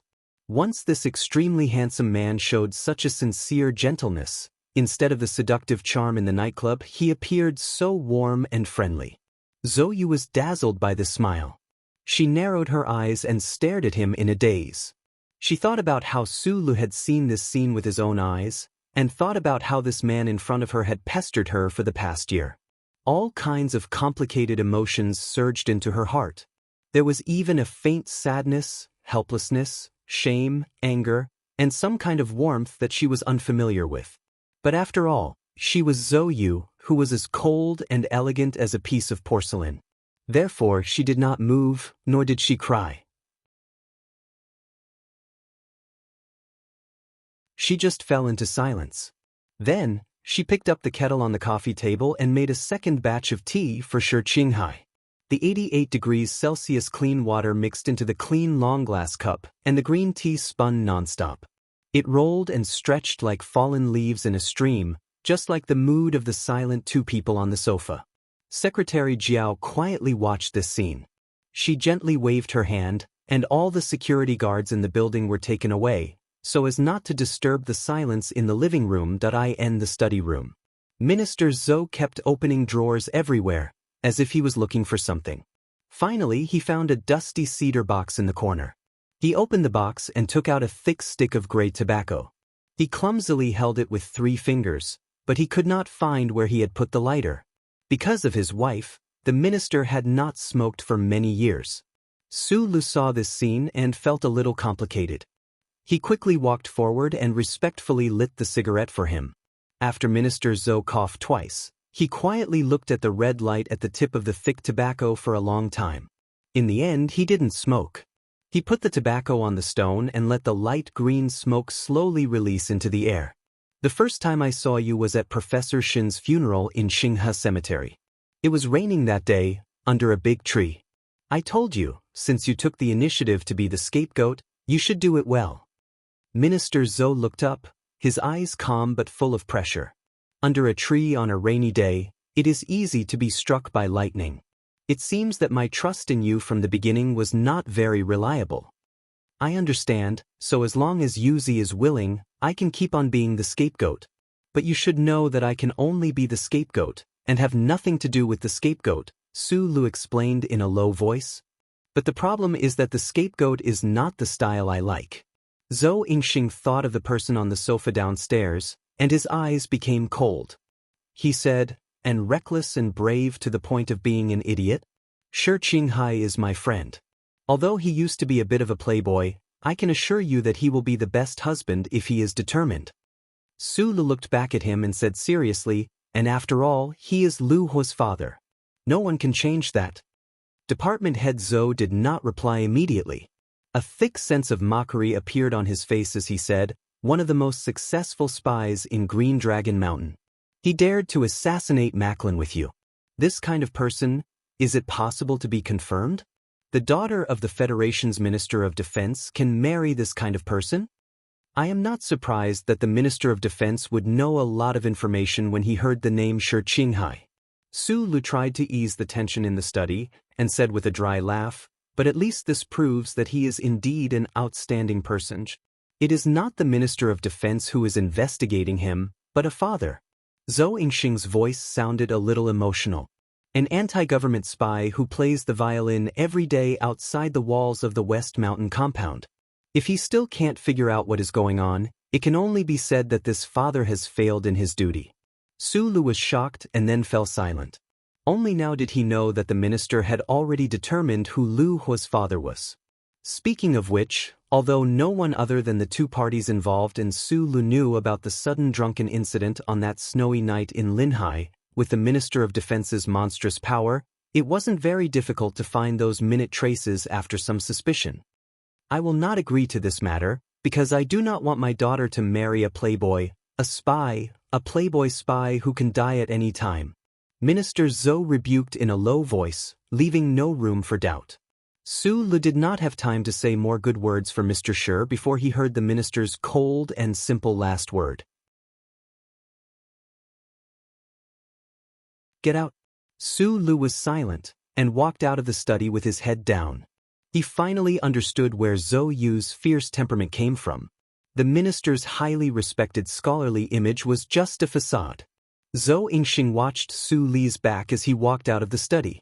His anger subsided a little, and he could not help but feel a little complicated. The image of a young man carrying a pot and walking forward with a smile appeared in his mind. He felt very regretful. A minute later, Su Lu and Shi Qinghai were kicked out of the door by a group of soldiers. Zhou Yu, wearing a red windbreaker, leaned against the door and smiled, holding a cup of green tea in her hand. At this time, the phone in Su Li's hand rang. He shouted angrily, "Speak?" The caller was Gu Shifeng, but the one crying on the other end of the phone was Da Vinci. They had been kicked out of the house by Xiao Shisan's father with an alloy showerhead. What made Da Vinci sad and happy was that Xiao Shisan's sister was very delicate. Su Lu hung up the phone and glanced at Mr. Shi, who was beside him with a gloomy expression. He could not help but feel depressed. Both sides of the marriage proposal were not going well.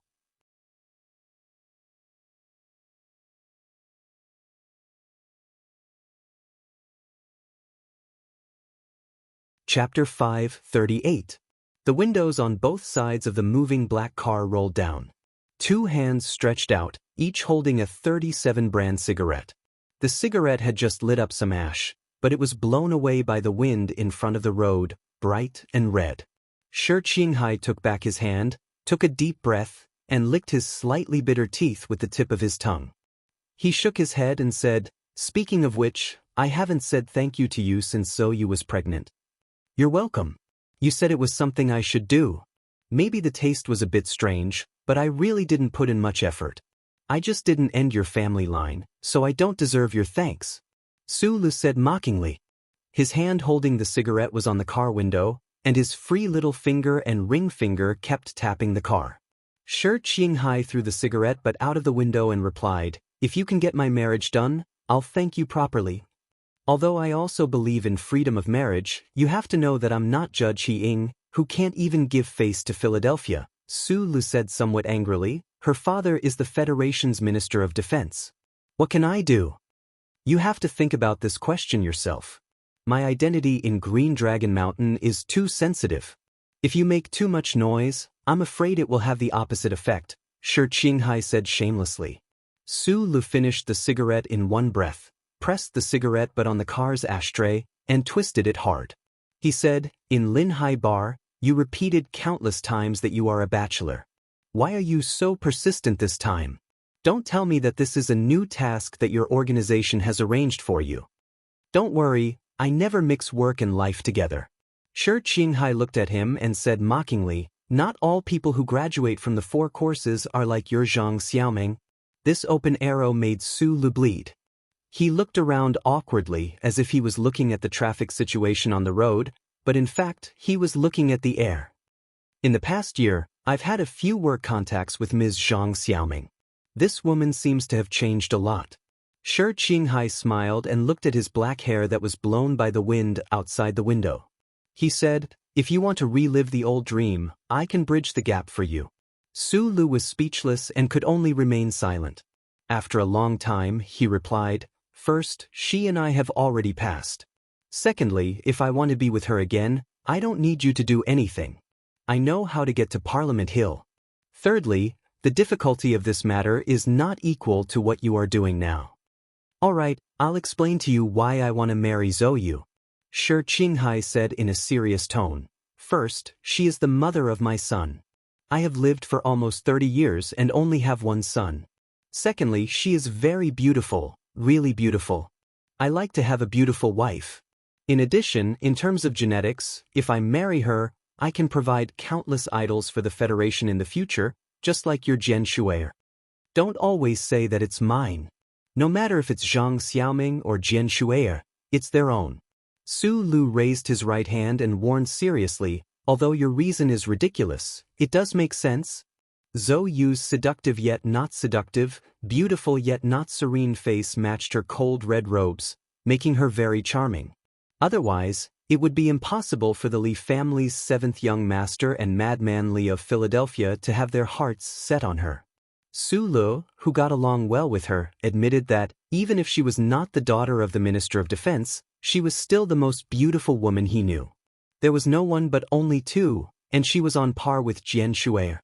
"Going back to the beginning, I'm not only thankful that you took care of her and her son for me during that time, but I'm also thankful that you changed some of her temperament.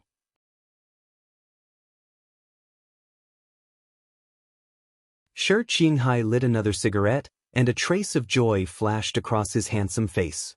He said, if she was still the daughter of a rich and powerful family in front of 13, it would be very difficult for me to find her cute side and have the impulse to end my single life, even if we had a son.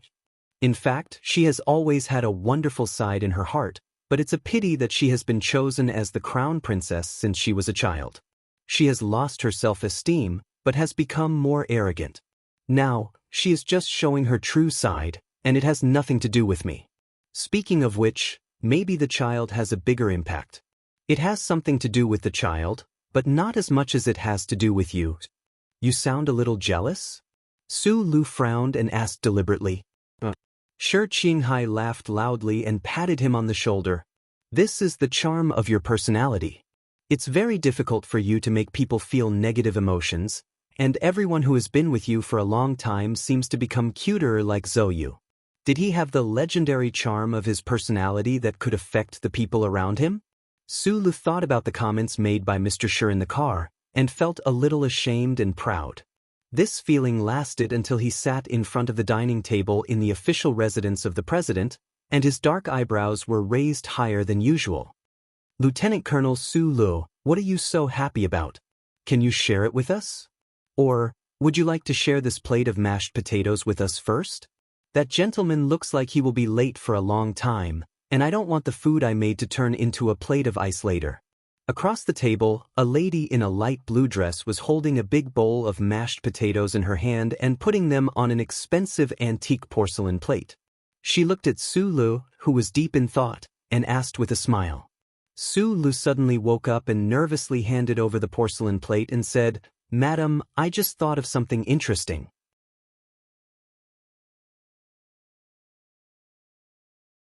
After returning to the capital special district, he refused all the celebratory dinners and luncheons, including those of the Nutshell Company, but today's banquet could not be declined, because this was a private dinner for the family of the President of the Federation, and the lady across from him was the First Lady of the Federation. I think Padil and I are very willing to listen to the interesting things on the front line, but let's eat first, the First Lady said with a smile. Su Lu glanced at the silent daughter of the president beside him. Suddenly, his heart skipped a beat. Thinking of the difficult matter in the courtyard of West Mountain, he cleared his throat and took the porcelain plate with a smile, preparing to find an opportunity to have a good chat with the First Lady who was kind and committed to women's rights and freedom of marriage. Although the president's official residence was open to the public on a fixed date, the public still retained a strong curiosity and desire to pry into the life of the first family. However, due to the strong protection of citizens' privacy in the First Charter, as well as the vague requirements of the official residence, no media dared to describe it in detail. It should be known that Mr. President himself was a lawyer. With his personality, he might really do something like sue the media in his capacity as president. Therefore, the people of the Federation only had guesses about the daily life of the first family. Did the president eat Li Nguyen's summer specials every day? Was the anti-insect ring used by the dog raised by the First Lady really specially developed by Lin Feng? Would the First Lady never touch the pot she used to cook? When he was in Donglin, Su Lu once had such a guess. Of course, now he was very clear that there was nothing special about the dinner at the president's official residence. The First Lady's cooking skills seemed to be inferior to his own. At least from the obvious burnt potato powder ring, he could see that the kitchen utensils she used were definitely not as high-tech as people imagined. The soft light enveloped the quiet dining table. Su Lu suppressed his eating speed to cooperate with the president's family. This was the third time he had been invited to the president's official residence alone to enjoy a dinner personally cooked by the First Lady, but he was still nervous. No matter how thick his nerves were, he was still just an ordinary person. This was the president's official residence, where the most powerful person in the entire Federation, no, in the entire universe, lived. Another reason for his nervousness was that he did not understand why the president treated him so intimately and kindly, whether it was the foundation building incident, the amnesty matter, or many other details, such as the dinner at this time.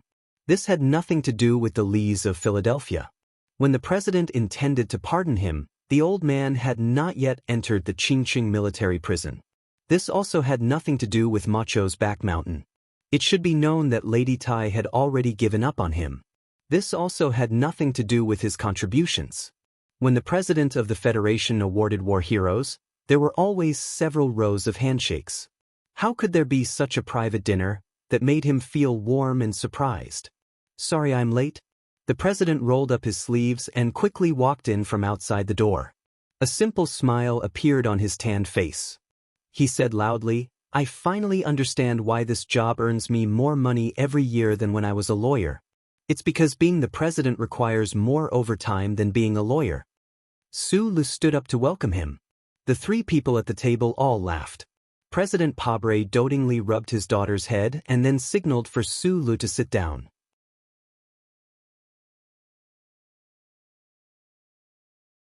He turned to his wife and said with a smile, "Thank you for preparing my favorite spicy mashed potatoes, but our young hero just came back from the front line. He probably needs some fried high-fat meat the most." The First Lady smiled and was about to say something when Su Lu hurriedly replied, "Mr. President, he thought of the protein synthetic meat that he had eaten since he was a child, and the fiber was terrible. After a while, he said hesitantly, 'It's on 5460. The provisions of the army are very good, and we ate a lot of game in the forest. It tasted very good.'" President Pabre paused for a moment, then laughed and said, "I didn't hear that because I don't want the HTD Bureau to accuse our brave soldiers." The president's daughter, who was sitting next to Su Lu, looked at him curiously and asked very slowly, "Did you eat it?" "It's okay. You also know that it's an enemy-occupied area. From a legal point of view, it's a temporary blank zone," Su Lu replied with some embarrassment. President Pabre used a silver spoon with the insignia of the dynasty to pick up some sesame paste and mixed it into the mashed potatoes. After taking a big bite, he shook his head in satisfaction. He then looked up and smiled at him. "There's no enemy-occupied area anymore." Su Lu smiled and replied, "Yes, Mr. President." President Pabre smiled and said, "Just now, General Hong Yuliang sent another piece of good news. The Federal fleet successfully set up an ambush in the desolate star zone outside the Westwoods. The Empire's expeditionary fleet that set out 6 years ago was completely wiped out." Su Lu looked at the president in surprise. If this news was true, then the Federation's military operations in the Westwoods had truly come to a perfect end.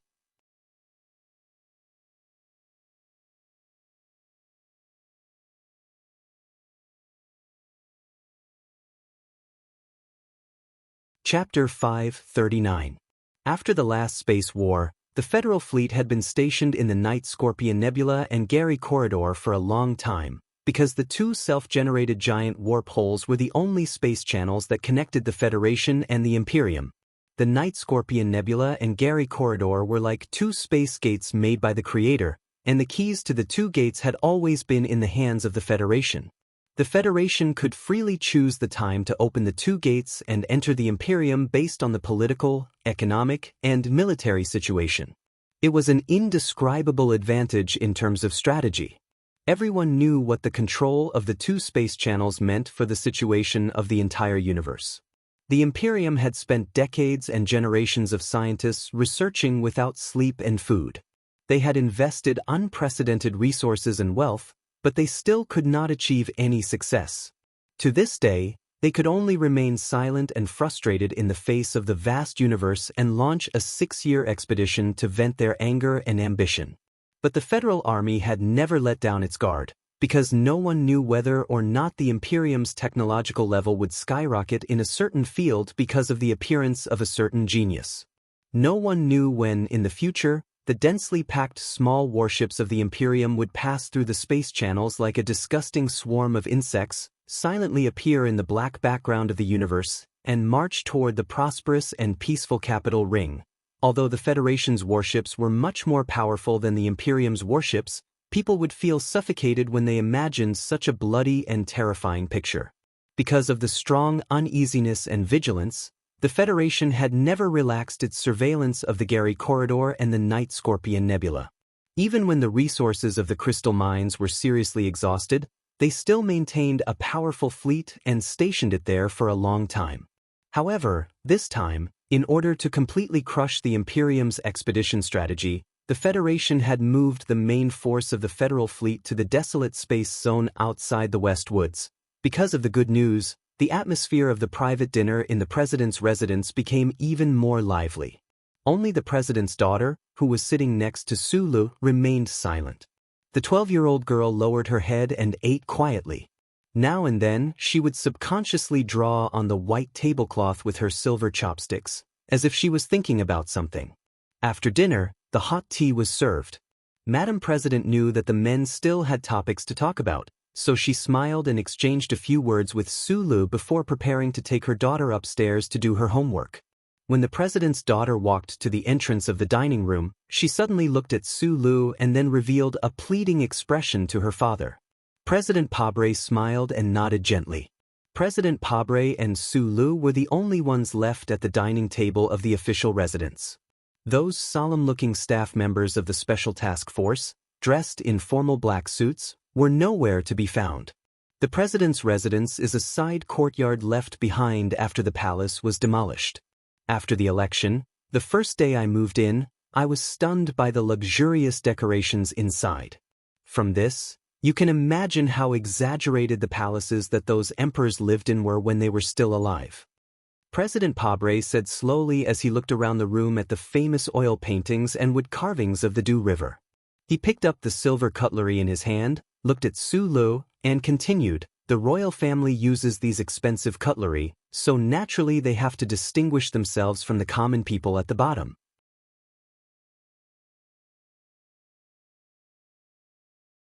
The cost of their meals is so high that the poor can never imitate them, so they can't eat like them." Sulu listened carefully, not knowing what the President wanted to say to him, or if it was just purely personal. The people who want the election process to be expensive the most are the powerful, so that the poor can't get the right to be elected.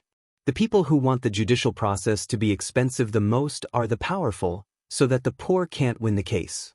The people who want the media to be expensive the most are also the powerful, so that the poor can't get the right to speak.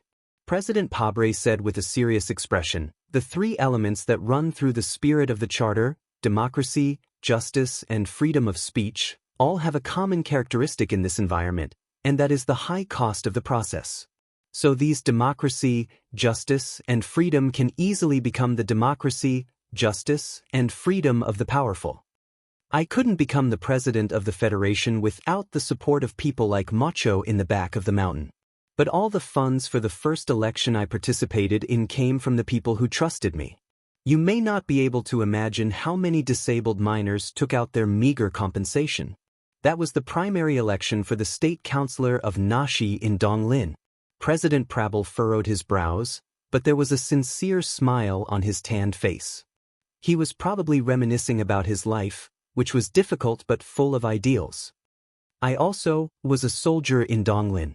Sulu reacted, scratched his head, and changed his words. "I know what the stones of Donglin are like when they're angry. In fact, I've always felt that your personality is very similar to the people in my hometown." The president laughed, and then the smile immediately disappeared. He said seriously, "It is because I remember the people who raised money to help me in the election that I have never forgotten that I am an elected president."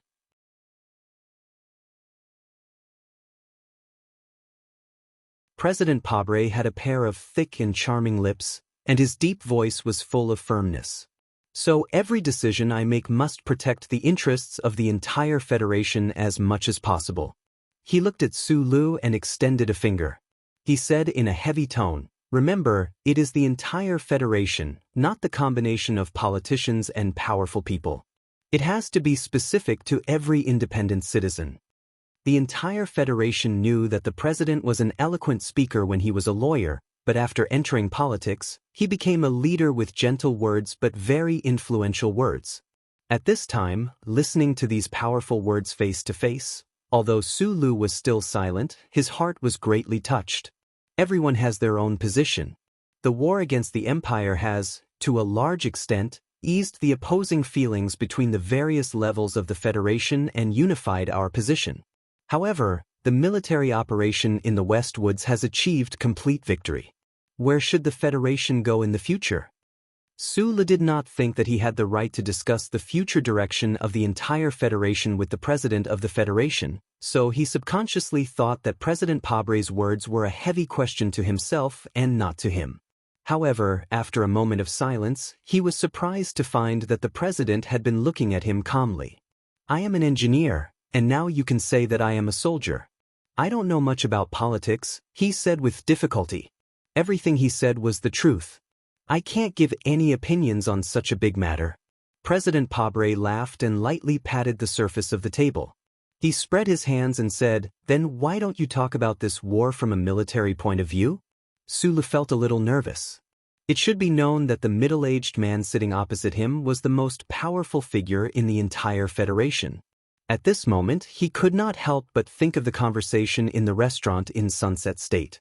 He could not understand why important figures like the president and Commander Zhong would value his opinion so much. Suddenly, he thought of a possibility. His thick eyebrows raised slightly. He looked at the president and said very seriously and sincerely, "Mr. President, my opinion does not represent the opinion of the old man in Philadelphia." Half an hour later. Although the reasons for our judgment are different, the conclusion we reached is the same. The people of the Empire will never give up the idea of invading the Federation. President Pabre said worriedly, "The Night Scorpion Nebula and Gary Corridor cannot block those cruel enemies forever.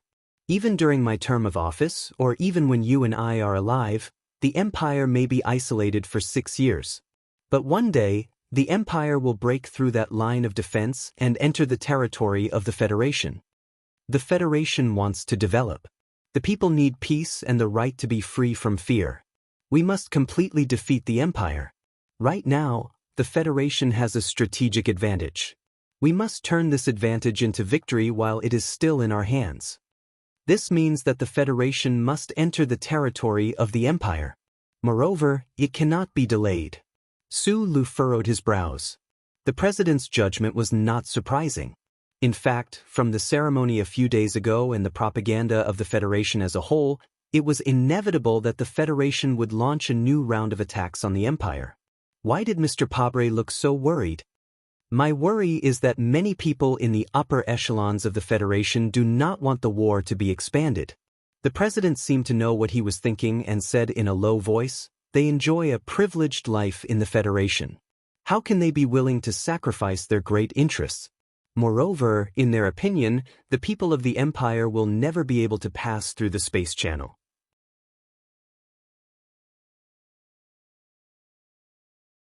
Or as I said before, at least they will not be able to do so while they are alive. Now that the situation in the West Woods is settled, war is no longer an inevitable choice.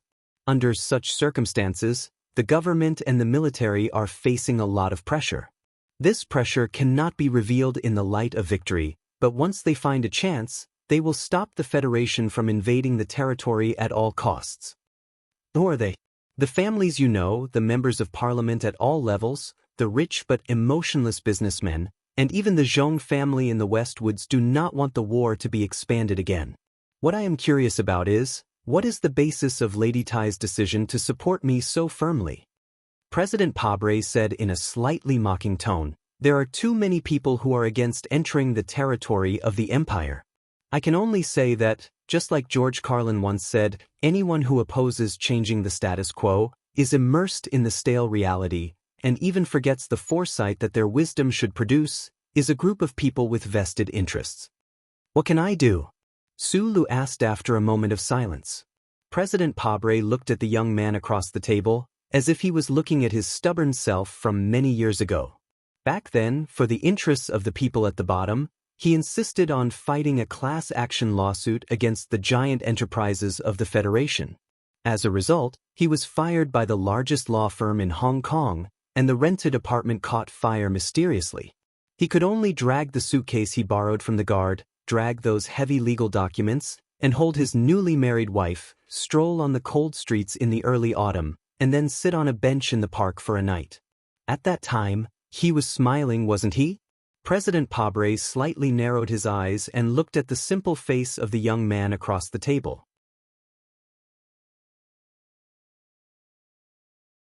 After thinking for a long time, he gave up his original plan and said with a smile, "Please send a message to Philadelphia for me. I want to ask the general to make a statement." You're tuning in to the Dreamy Chapters YouTube channel. We're so grateful for your support, and don't forget to subscribe to join us on this incredible journey through captivating stories. Your generosity through donations truly makes a world of difference, as it's the primary source of revenue that allows me to expand and enhance this channel for you. Thank you from the bottom of my heart for being a part of this adventure.